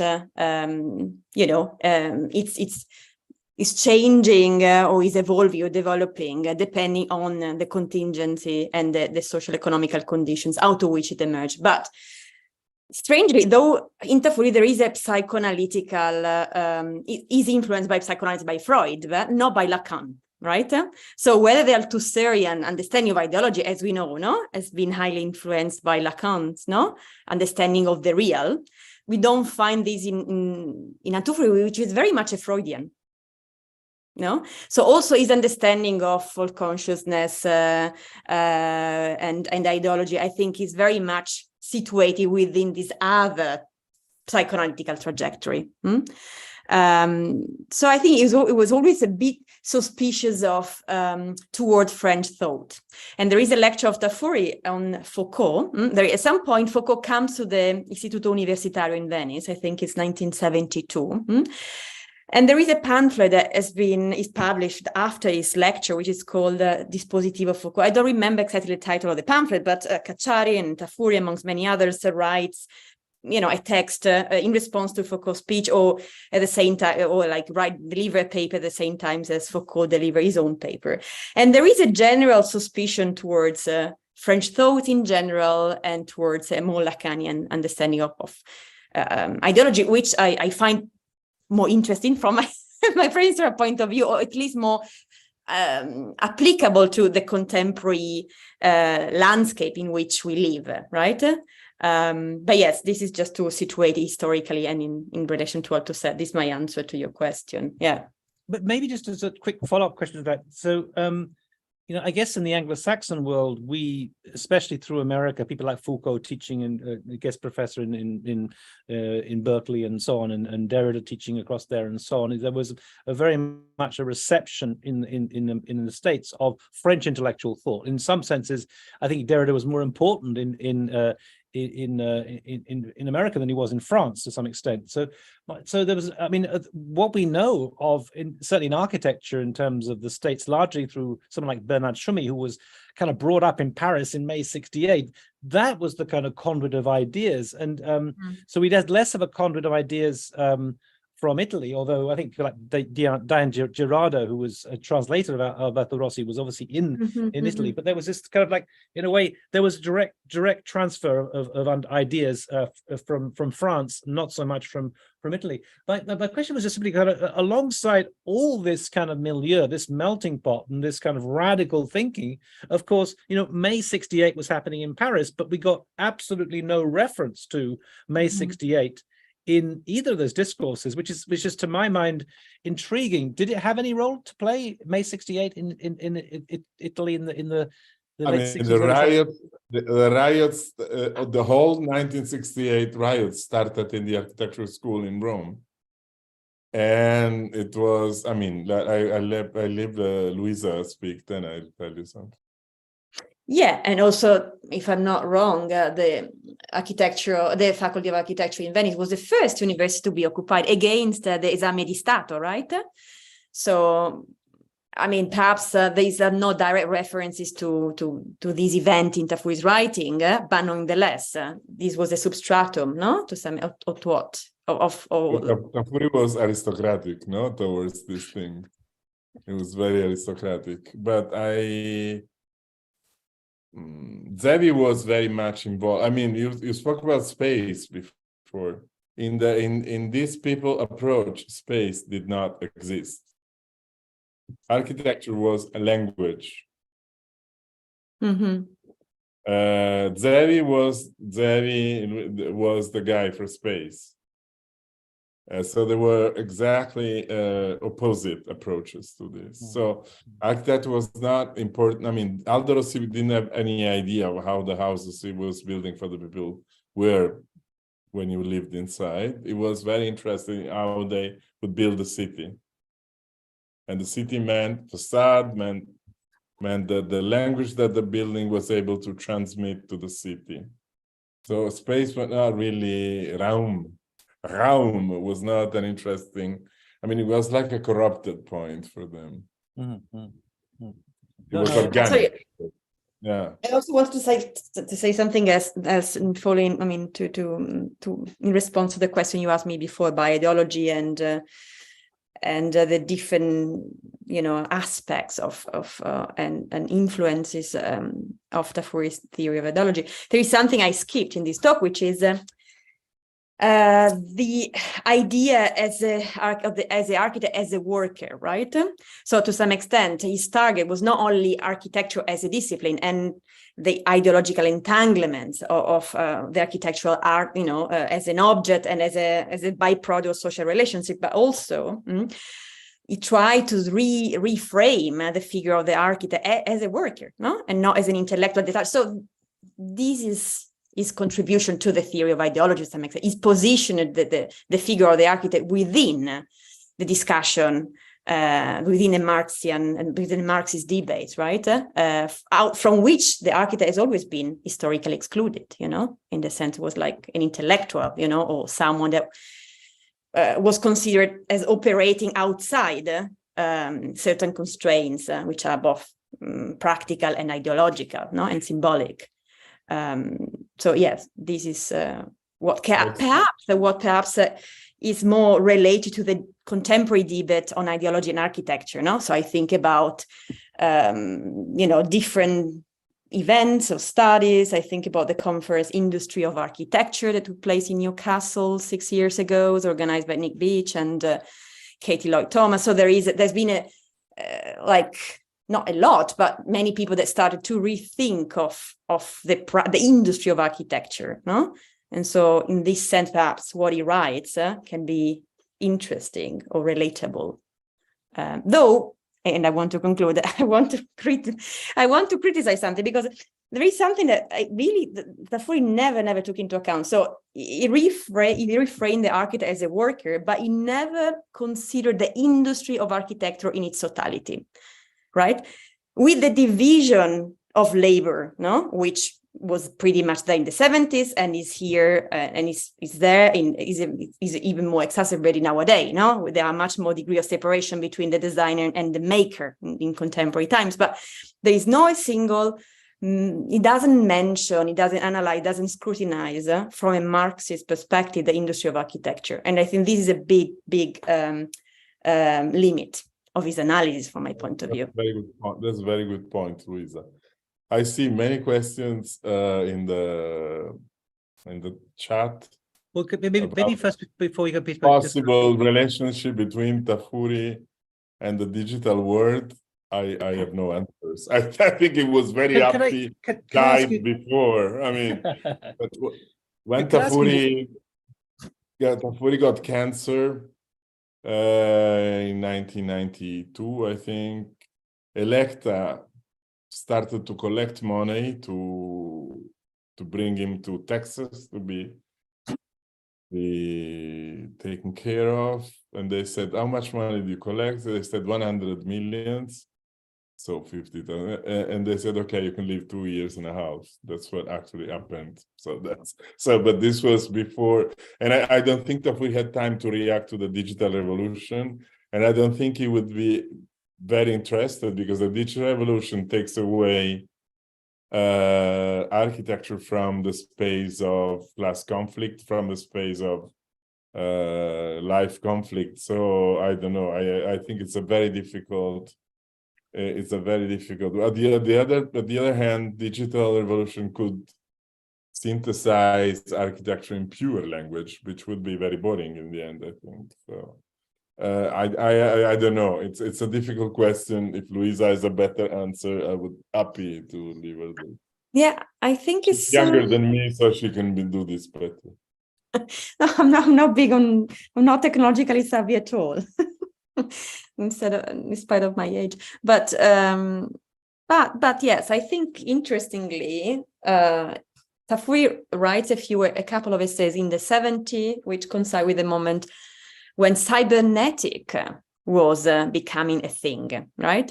So there is an article which has not been, I think part of it has been included in Architecture Utopia, but not completely, and was published on Contropiano, in which he talks about architecture as a language, but also architecture as an automated language.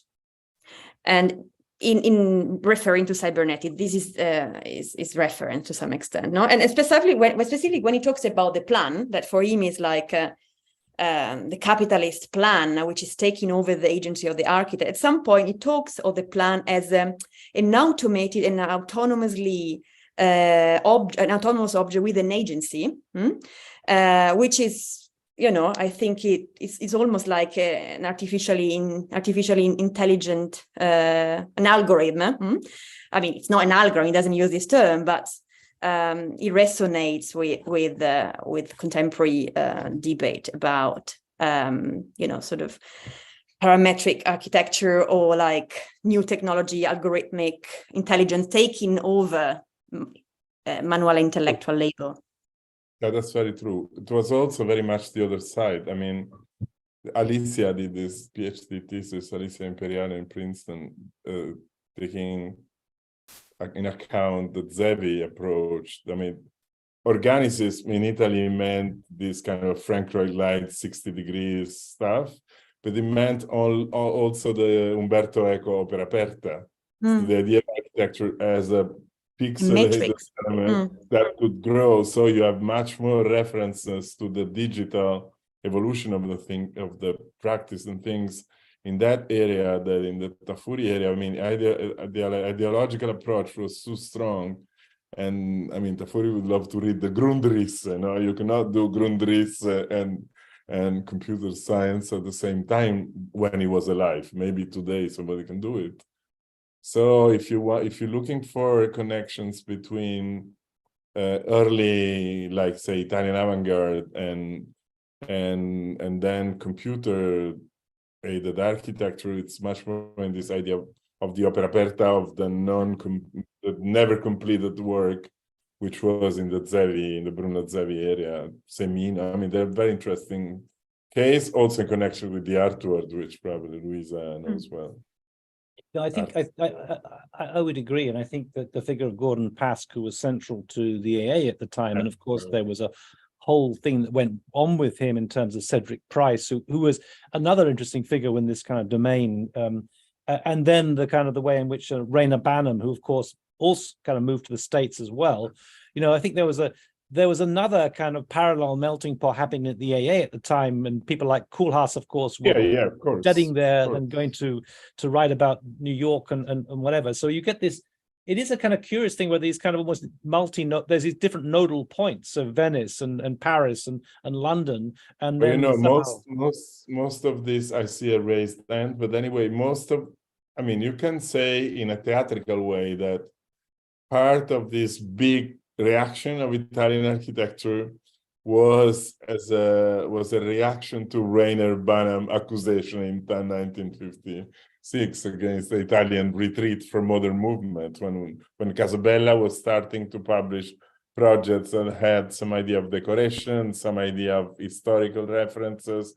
Banham wrote an architecture review, this article against Italians, accusing them of being inclined to look at history, being inclined to, and that's what exactly they did, and that's where they probably understood that the reaction to the modern movement, to the rigidity of the late modern movement, opened incredibly interesting fields of investigation. Can I just pick up on that, because I think that you're touching on a super interesting point there, and a way, you know, in some senses, you know, we were talking before about how maybe there was things happening in Paris that were obviously so relevant. Maybe they're just part of the background horizon of consciousness. Everybody knew about it, so you haven't got to mention it. But I'm just wondering, in the context of Italy, which really the role of history, you know, if you want to see how great Rome is, just look around you, kind of thing, in that culture, and you know, from Vitruvius right the way through to Alberti, Borromini, Brunelleschi, and God knows what else, you know. This was a kind of a really powerful thing at the back of all these concerns. But there was also another moment, which I always found it particularly paradoxical, the kind of the 1930s, in some sense, in Italian culture, where curiously the left kind of flipped into the right in a kind of perverse way, and how the futurists are actually that's a difficult topic. I know exactly. No, but that's my point. Is it is intriguing in some ways, and I absolutely, of course, it is difficult. You know, Terragni, who was, of course, both progressive but also supporting the fascist party, and so on and so on. The futurists in general. So there's that. But I'm just wondering about, and you touched on this at the end of your presentation, Pippo, which I was kind of waiting for in some ways, because somehow inexorably, once you've got this kind of all these things, debates coming up, a kind of a formal language, a kind of intellectual ideas and things, you've got the kind of basic ingredients of postmodernity in some senses, and that thing in Venice, which is kind of, it's kind of weird, but it did come out of precisely what you're talking about, and I can see that relevance. And I would also even go so far as to say the kind of critical counterculture in the West, especially in the Anglo-Saxon world, was kind of contaminated by postmodernism in a way that we would never want to acknowledge. In other words, the kind of the role of philosophy, and I studied in Cambridge when people like Sandy Wilson, where everybody had a philosopher, you know, everyone had a philosopher. Sandy Wilson had it was Wittgenstein. We had Vattimo. Yeah, exactly. And there was this kind of, it was in the end, what you ended up with, and this was my kind of critique in anesthetics of architecture, was actually a language of form with a kind of a veneer of intellectual, whatever, you know. You have very little postmodernist architecture in Italy. You basically don't have it. Yeah, we have some Aldo Rossi building that he would hate to be defined a postmodernist, but in Italy, of so much history, so much of the real stuff, that this kind of fake historicism did not really produce much architecture. Yeah, I guess like a social context and intellectual, this kind of literature, I mean, film or whatever, but very little postmodernist architecture, postmodern exhibitions, yes. But I think what I'm trying to say is that the kind of debates, and I reflect on my own stuff, the rethinking architecture, that was super popular in the 90s. Those kind of debates, it was almost like there was a certain banality to what we were doing in architecture, and you needed this intellectual veneer to lend it sort of credibility, which really is postmodernism in some sense. And I'm just wondering to what extent that someone like Tafuri was fashionable because it was kind of deeply intellectual, and the intellectual was fashionable, and it was just grafted onto architectural culture, even though he was very foreign, to my mind, to architectural culture, grafted onto architectural culture to give it some intellectual debate. I was just thinking again. But that's the ground point. Probably Luisa can argue very well about this, but probably the only thing PV and I can agree about is that the Italian idea was the architect was an intellectual.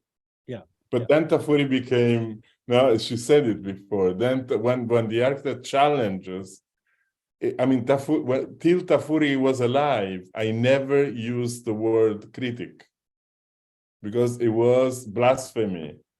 To say, if I'd say I'm a critic, it would like hit me with something. And theory, the word theory, is Italian historians do not admit the word theory. In fact, Tafuri says theories. But I mean, the allure, the seduction that was coming from the Italian architects and this area from that time is that the architect profile is that of an intellectual figure. Yeah, so which explains in some ways, I mean, because I was also worked with Joseph Ricfert, who must be a very controversial figure in the whole thing. He's a good friend. But all right, no, but he was part of Domus. But anyway, but Joseph was, and I worked on the Alberti translation, and Alberti was really the figure that they could point to, the architect as intellectual, as though he became the kind of the vehicle for all these things. So, but the Venice historian would never admit Joseph in there. I mean, it was all, whenever he came out with a book, it was destroyed on Casabella because he was a phenomenologist and a connoisseur, and they hated phenomenology till the end. I mean, so Joseph was liked by Italian architects. He was not liked by Italian historians. No, absolutely. And I kind of also, I would say, Peter Eisenman, who apparently was described himself in the discussion we had. He said that he'd often been the attack dog against Joseph Ricfert from the... Yeah, exactly. Well, there are stories there. No, of course, yes. Yeah, but Peter was interesting for Italians because Peter loves this idea of the architecture as an intellectual. No, of course. Yeah. I think Igor wants to ask a question, and we know she gets in bad mood if she doesn't ask questions. Yes. You would like to ask a question? Go ahead. Yeah, I would like to ask you a question for specific questions for Professor Pippo about autonomy. You mentioned about your presentations before, so I just conscious, the topic is a very different argument based regarding the context about the autonomy in the Western scholars, such as the Tabicus, how to by the Tafuri historical context. Because Tafuri's work as his book is more designed to indicate how to move out the middle class autonomy and the international discourse of architecture to engage the society and the political practice. But in China, cities phenomenon is obviously is on the opposite, especially as Shenzhen and Hong Kong, as Shenzhen called the spatial economic zone and Hong Kong called the spatial administrative region. That's why the Western scholars always want to get the distance far away from this discourse, but the China want to obtain the capitalist autonomy was much more desired. So I want to ask you, do you think I might? You're putting together a lot of different things. Yeah. Yeah. So do you think I should writing something about this? We never talked before, and I found I should write it. No, because writing architecture today in China is definitely heteronomic. The reasons, the power, the rules to architecture are generally given from outside in China. It has nothing to do with autonomy. Autonomy in this kind of ambiguous, like misty way, the Italians used it was very strange, because on one side they would say that the architectural language had the power to establish its own discipline and rule, and they believed in a doctrine of architecture. And then they were trying to use this in the political confrontation. I am an heteronomic by definition. I think architecture depends from many things. So personally, it's not my approach. China is completely away from autonomy of architecture. In China, architecture becomes a mean for economic development, for social whatever you want, but you don't have a specific like line of thought of the Chinese. I mean, I don't know if there is, but I've never seen it. A line of thought by Chinese architects opposing their view of the city to the view the government has, opposing their view of a residential space to the one the government has. So for me to speak about autonomy today in China would be a loss of time. Sorry, this is a tutor-student discussion. Yeah. Where autonomy in the Italian history is a super complicated story. It was a political party at a certain moment. It was a near to terrorism group. On the other way, it was Aldo Rossi, not very much Aldo Rossi, but Aldo Rossi's area tool to establish their power in the architecture world. So it's complicated. I think Luisa can discuss this certainly with more depth than me, but I would leave China really out of this conversation now, please. Yeah, but okay. I mean, I'm far from being an expert on Chinese architecture, and perhaps Neil is, or Neil has, But I mean, more generally, I think that in a similar way as the concept of ideology is something which is not fixed, but it's something which evolves through history and is related to the context out of which it emerges.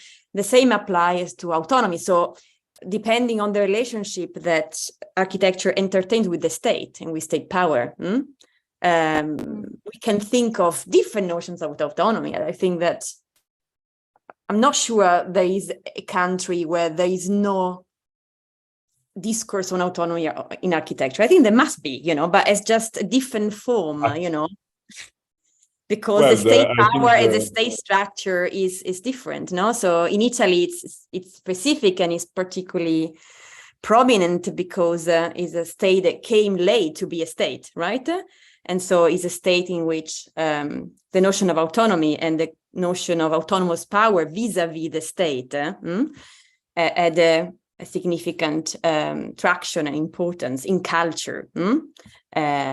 So yes, I think it's, as Pippo said, it's something very peculiar to the Italian context, but it's a question that, The stock exchange by Ram Koolhaas in Shenzhen is an attempt to produce an image of autonomy, because there is autonomy and then there is an image of autonomy. So an image of autonomy. So architecture finds its rules only in itself.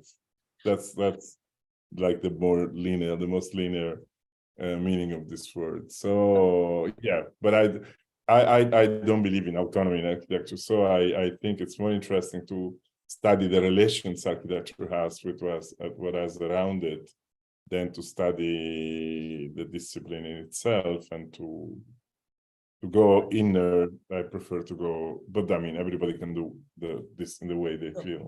But I think, Pippo, that's precisely the angle I think a lot of people are taking these days to think about, architecture in a kind of ecology of related concerns. You can't abstract out architecture just so simple as that. We had. I'm not an eco freak. I mean, I believe in architecture. My task is to work on the edge. I want architecture to deal with the issues of our time, but I want architecture to be also a form of knowledge, criticism, and whatever Luisa probably has been studying these years. But I think we need both. If we if we go in either one side or the other side, we will lose architecture because there is not clear reason for which the world will need architects in the future. Yeah, but so engineers can do this, computer people can do this. They will not need us.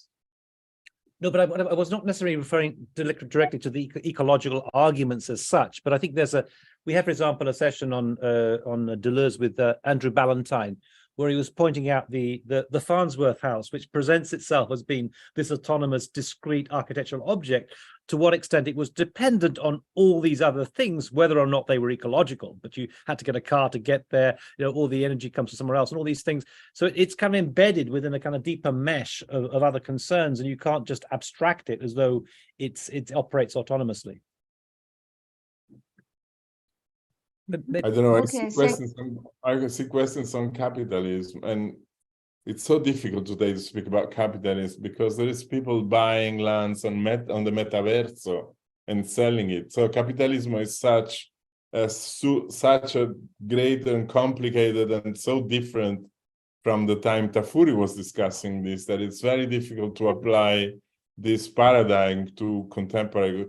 We have turbo capitalism, we have post-turbo capitalism, and the distance between the worker, the blue collar, and the things that are happening is so articulated that it's very difficult for architecture to be a strong agent in this mess. I mean, but I think that I don't believe in Marxism today, because Marxism was, I was, as everybody in my generation, I was a Marxist, a Maoist, a hippie, and an anarchic.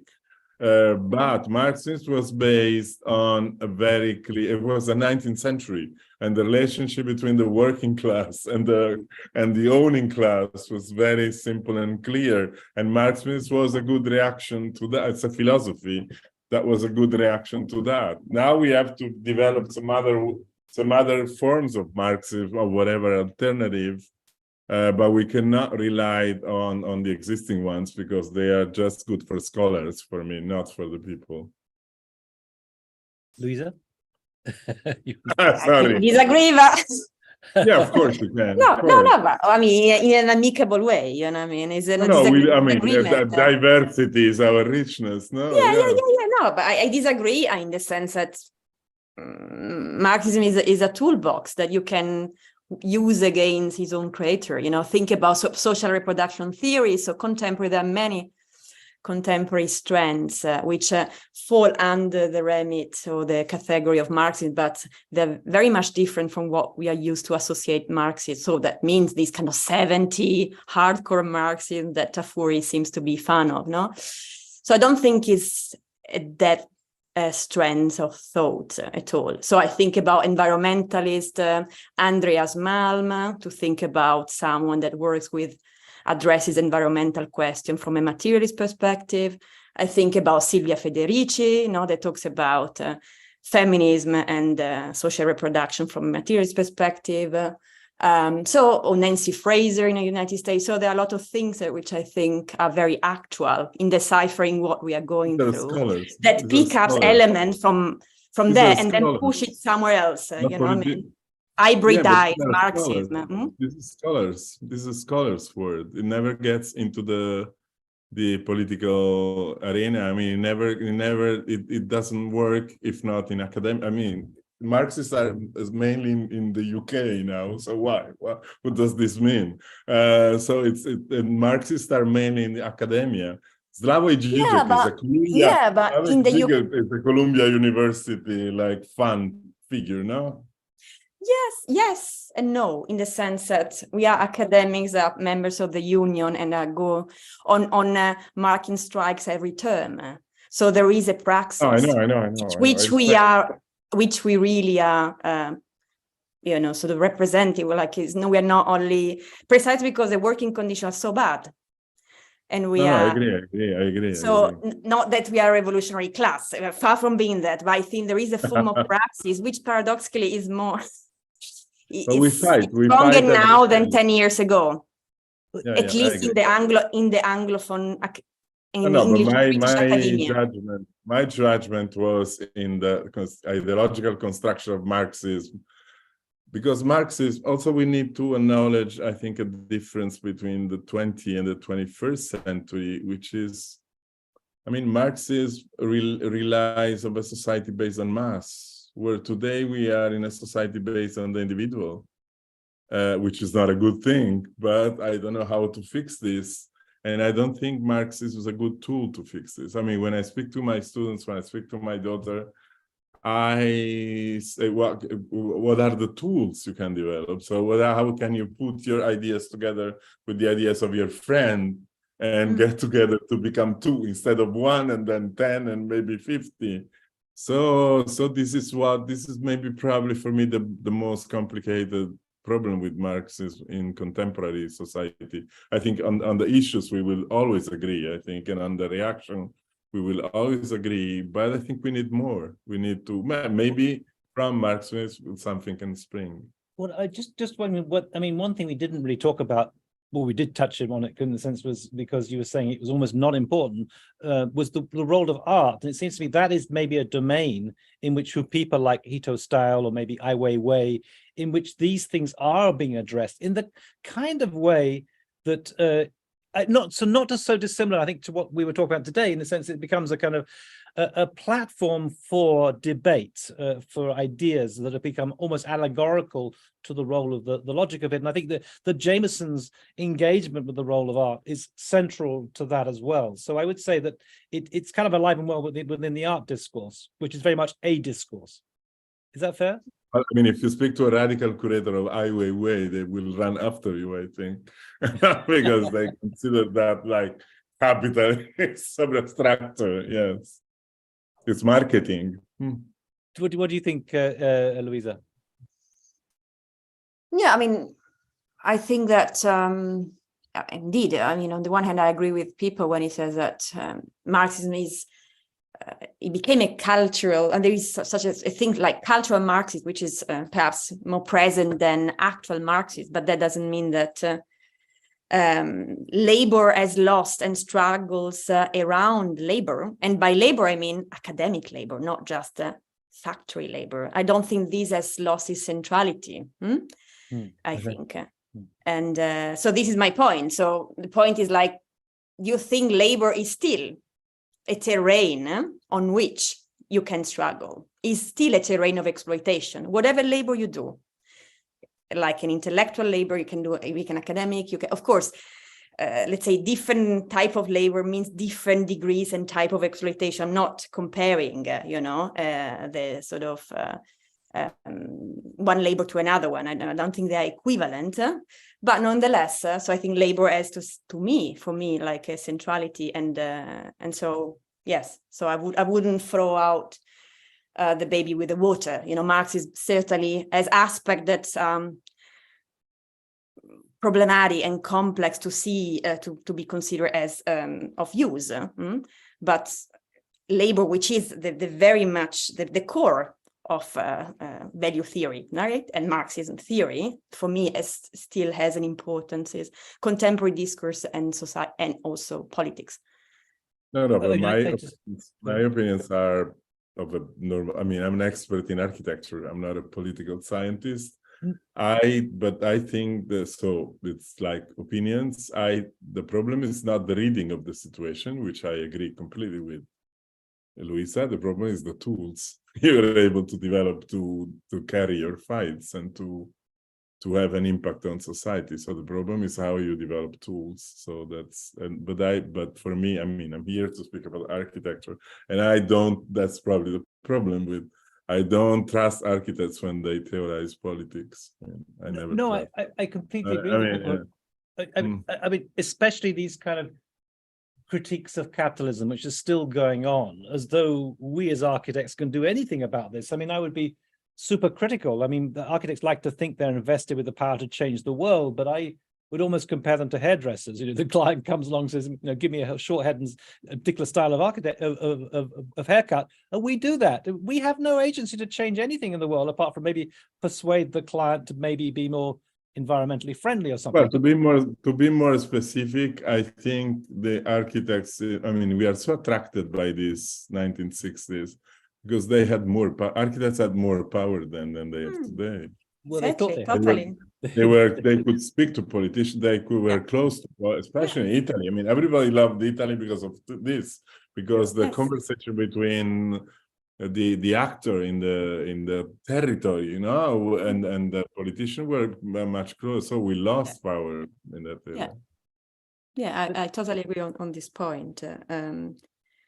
But I think still, I don't think even if when, let's say, Marxism takes place in the cultural space, so it's as its own important, in the sense, as to give you an examples, you know, the fact that in the last, I don't know, 5-10 years, I don't know when, but people started talking about the working conditions of workers in building sites in places like Dubai, you know, so that the fact that big architectural projects exploit workers, they come from the global south, that work under severe, you know, terrible conditions. This is important, right? So the fact that this came to the surface, that there is a space, is a beginning of something, right? Because if you don't even talk about that, right, it's never addressed. So I think discourse has a value, no, in raising consciousness and raising knowledge and empathy and rage and respect. Yes, but Luisa, can I bring up an example? I don't know, just for the sake of conversation, because I'm not again, I don't know enough. You know, this is 10 years now from that fire in Bangladesh that killed women workers. I read and I heard that after that there was a lot of important fights and important organization, and the situation has really changed. I mean, there is a global system that protects the women and people who work in that condition better. But this hasn't brought to any political change. So this is the difference between ideology and factual fights. Ideology expected that the workers fighting from their own rights would turn into a change for society.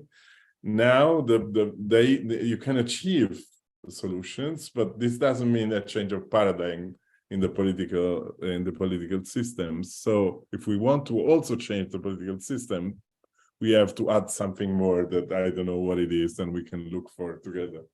But maybe I could just bring, because I was last 2 weeks ago, I was in India, and I went to, when I was in Ahmedabad, and of course there's a building by Le Corbusier for the mill owners, right? And of course architects just neatly forget about that, and they're just kind of looking at the Brise Soleil logic and what have you. But it strikes me that you know, when you think about someone like Le Corbusier, he was quite happy to work for the Vichy government, you know, during the Second World War. He was quite happy to work for the mill owners, who were kind of, God knows what they were doing to the mill workers. There is a conversation at Salone del Mobile Wednesday between Rem Koolhaas and the guy from Uzbekistan, if you want. Okay. No, that's great. No, but just actually on the context of Bangladesh, we have a question here from Vasco in the chat. Let me read it out, because I know that Vasco's his Vasco on your screen, but his I know from previous, Vasco was a student of mine and is currently a professor in Bangladesh. And I'll read out his question for you. Tafuri's critique of the modernist approach to architecture is well known, but how might his own ideas be seen as a product of their time? In what ways might Tafuri's work reflect the political and social context of post-war Italy, and how might this influence our understanding of his ideas today? That's a great question. Well, for me, it's a statement. Okay. For me, it's a statement. Yes. No, I think the lesson we still learn from Tafuri is that theoretical speculation of architecture generates more thought. This is what I acknowledge to Tafuri today. Tafuri made a mess in Italian architecture. He made an entire generation of talented architects disappear because they were not Marxist enough. he made a complete mess in terms of operative criticism, which we did not discuss today because it was not the topic. But what this power was is the depth and the thickness, of his thought, and the fact that his knowledge and his thought can generate knowledge and thought. This probably can last forever. The factual things, we can leave them to history. I'm puzzled as to why he was expected to have any deep understanding of architectural forms as such. It seems like he was up a different. But he was an architect. He designed buildings. Early Tafuri work was in an office in Rome. They designed building. It's a group called Stas. Yes. Okay, didn't know that. That's a very specific thing in Italian architecture, which is now getting lost. Architecture historians were architects. They were all trained as architects. We're in the US, sometimes in the UK. It's either, Diane Girardo is a dear friend of mine, is a historian. Barry is an art historian. So, yeah, absolutely. We should at some point begin to sort of wrap things up. I just want to know if there's any other questions. Are there any questions on YouTube? Because alongside this, we've been live streamed on YouTube, and if someone could just check that to see if there are any questions out there. If I said something, maybe I said something that has to be erased. I don't know. No, not at all. No, it's been great. I just think there's just one kind of comment. Oh, it says Gustavo has a question. Gustavo, do you want to just quickly make your comment, or would you like to? Gustavo's a postdoc at UC Santa Barbara, and an architect by training. Gustavo, do you want to make that one final comment you put in the thing? Let me see. I made a lot of comments. No, but the last one. Yeah. How do you both see our contemporary dilemma of capitalism within the framework of climate change and the extinction of species and environments? I don't know how to answer in this context. I don't know. This is not something I'm able to answer today. If we want to talk about climate change and architecture, it's going to be another. Oh. I don't know. I did this exhibition at MAXXI: recycle, energy, food, migration, gender. So I'm trying to understand how architecture can deal with this.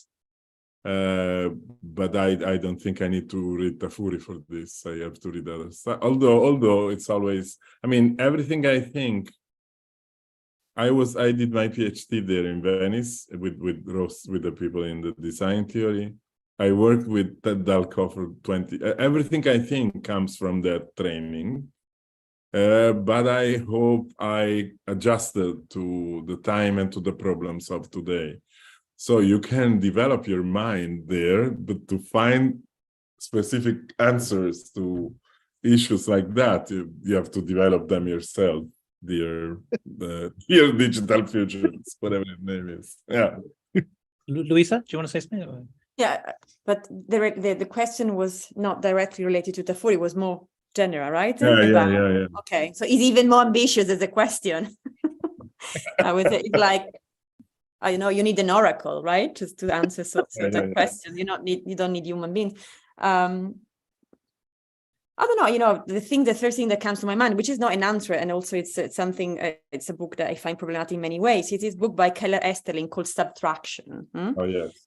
And which sort of argues for like an architectural subtraction, no, like unbuilding in place of building. Perhaps this book can be an interesting read if you want to position architecture, to see how architecture can respond to the dilemma of how do you keep building within a world that doesn't need any more buildings. But I agree, although the idea is not so new. No, it's not new, but also it's problematic in the sense that I review the book, but now I don't remember my criticism. I had one.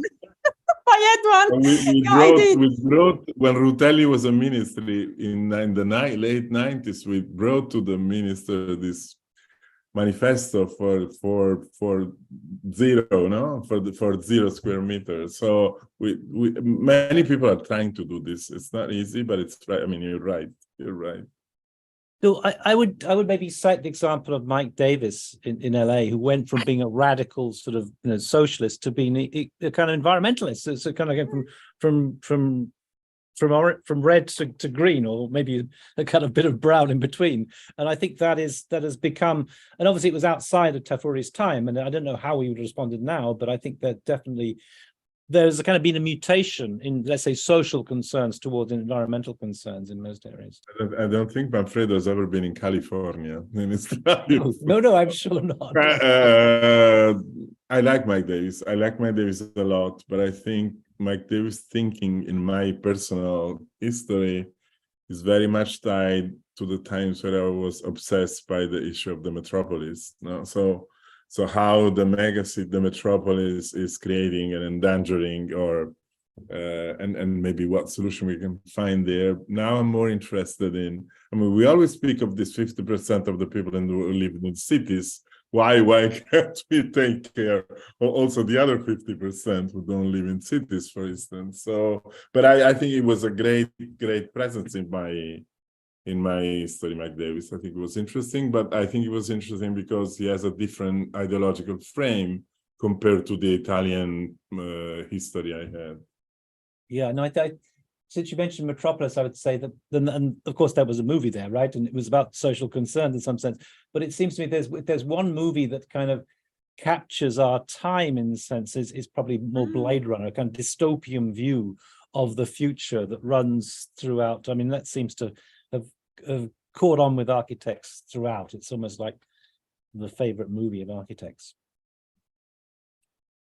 So this has been exactly what this series is all about kind of creating a platform where we can create ideas and be able to put these figures that we're addressing within a kind of broader kind of context to really try and understand what they're about, and both positive and negative. I think this has been an incredible session from that perspective. I think it's hopefully going to be a really important resource for people in the future, because we'll have it up there and it's freely available to everyone. So this has been exactly what I was hoping for, and fascinating, absolutely fascinating. I've always been a kind of amateur, had an amateur interest in Tafuri from when I heard Gail Day years and years ago onwards, and I have to say that I remain an amateur in both senses, a kind of lover of ideas and debates and things. And it was something, I think you kind of captured that, Pippo, in a way. There was something behind what you were saying, which was to do with this was a kind of almost like a beautiful moment of these figures coming together and creating a kind of a space of debate that was so rich in a way. It was they were always drunken. They were womanizers. They trashed the Italian university system. I mean, there's a lot of dark sides to this. Yes, this story. Yeah. Well, of course. No, and like heroes. No, they were heroes. Yeah. No, absolutely. But I also, Luisa's sort of reigniting something which I think is important to kind of keep alive as well, made this session really very, very beautiful. And it's something that we need even all the more to kind of be stirring up in some senses, and kind of the source of debate. Because if there's one kind of moment, I think that kind of represents our present moment, I just want to go back to Venice for a while. And it was the moment when Rem was curating this exhibition for the Venice Biennale, and I had the privilege, because I was teaching at Harvard GSD at the time, and been taken around by someone who'd been part of it. And there was so much thought that had gone into every single room. And of course, every room became a book in a series in the end. But in the end, it was like, to my mind, an absolute glorious failure, in a sense, because we don't live in that world. We've got to live in a kind of almost a Beavis and Butthead sort of world of absence of debate in some senses, and I think maybe some might say Björk Ingel's sort of world, which is just all about sort of kind of sound bites, branding, and so on. And to try and ignite some sense of deeper political and social and economic debates is I think hugely valid today. And even though even though architecture kind of ignores them, that's precisely why we need to keep alive this tradition. So there's a legacy there, which I think might have mutated beyond the time of Tafuri into something else now, but I think it's important to keep this alive and to keep the debate alive, whether or not there's any answer to the debate. So I just wanted to say that this has been one of the best sessions. I found it incredibly informative, and I want to thank Luisa and Pippo for contributing to this. This has been sharing your passion. I mean, it was what came across was absolute passion and interest in the subject matter. And I also want to just take the occasion to thank those who have been given sessions before. We had some really wonderful sessions throughout this series, and we've already got some suggestions for the next series, which is great. People volunteering, which is wonderful, because then we contribute to some bigger thing than our own particular world. So it's kind of almost like a global classroom where we can share ideas. And I also want to thank, finally, the Digital Futures team that are operating behind the scene. I often use the metaphor of the iceberg, and what you see on the surface is only 10% of what's going on underneath in terms of the organization, the contributions to the promotional material, and so on. So thank you all the team behind it and who have made this happen. So it's the end of this particular series, but in some sense it's the beginning of the next. In some ways, I can see that we have got something that is alive as a debate, and we need to sort of take it further forward. So thank you, Pippo, for giving up your afternoon in Paris for this. This is a sunny afternoon in Paris. Let's not forget. Afternoon in Paris, yeah, and thank you. Luisa's in the UK, and I'm in Italy, and it's a sunny afternoon in Italy. Right. Okay. Well, yeah. Luisa, please, let's have a coffee together at the MAXXI whenever you want. Yes. Yes. Yeah, and I should also say, I should mention that Pippo's last exhibition, Architecture and Technology, which is a really, I think, very profound and far-reaching one, is I think just finished right now from the MAXXI. It closes today, and it's interesting because yesterday I had people from the ETH, MIT, Princeton, Stuttgart, Berlin, Vienna, and Pavia, and some other guests discussing the issues that our friend was raising from completely the opposite side in a technocratic, the solution to climate and social problems can come from technology. And of course, I felt uneasy there. I'm always uneasy. Wherever you put me, I am uneasy. But it's interesting because today we look exactly at the opposite sides. Yeah, no, absolutely. Yeah. Just but one final comment. I just want to say that maybe Joseph Rickfeld, I'm not quite sure I'd call him a phenomenologist, because when I was working with him, he was always fighting against Dalibor Vesely, who was a phenomenologist. I see more Joseph as he was more in this kind of semiotician into kind of some senses into Freud. What was the idea of a town was really about it. Yeah. Well, that was one of the first, when I met Quaroni, my professor. The first book he gave me was the Casa di Adamo, the Adam's house in the paradise. Yeah. But I think Joseph is more like Colin Rowe, is more of a connoisseur. No, is one who likes to mix the whole architecture culture into narratives that, yes, go to this kind of mythology. I don't know. I love Joseph. I want to come and see him before it's too late. And I know, but my Venetian masters would never. I could never tell this to my Venetian master. Working with Eisenman and then being accused because I was sent to work with Eisenman and then accused for working with Eisenman. But I think just to kind of pick up that fun thing is that Peter Eisman told me he was Colin Rowe's attack dog against Joseph. So maybe the relationship between Joseph and Colin Rowe wasn't so happy. Yeah, but as you remember, Colin ran after Peter with a rug once in a symposium in Yale. Yes. And Tafuri and the 5 architects had an essay by Colin Rowe in the American catalog and say by Tafuri in the Italian catalog. So this was the excursion of Tafuri in the conceptual world, no, Luisa? Mm-hmm. Progetto alla maschera, no? Yeah. I think we haven't necessarily answered any questions today, but we certainly raised a lot of important. We have not given any answers, but we've raised some important questions, and I think this is something fantastic to keep alive. So let's wrap up now. Thank you so much, Luisa. Thank you so much, Thank you. Pippo. It's really been. Thank you. No, I've got to say that the Anglo-Saxon world, we're terrible at speaking Italian, right? And it's really, we rely upon ambassadors from the Italian culture who could speak perfect English to kind of bring across these ideas, to bring them alive again in some way that I think Luisa speaks perfect English. I manufacture not really perfect. Okay, As okay, Neil, yeah. really fast and perfect. No, your English is great. I wish my Italian were better, but there we go. Okay, so thank you, everyone. This has been a great series, a great session to finish off the series, a great fireworks display of the final session. Wonderful. Thank you so much. And thank you to also those people. Everyone. Thank you for coming. Bye. Bye. Thank you. Bye-bye. Bye-bye.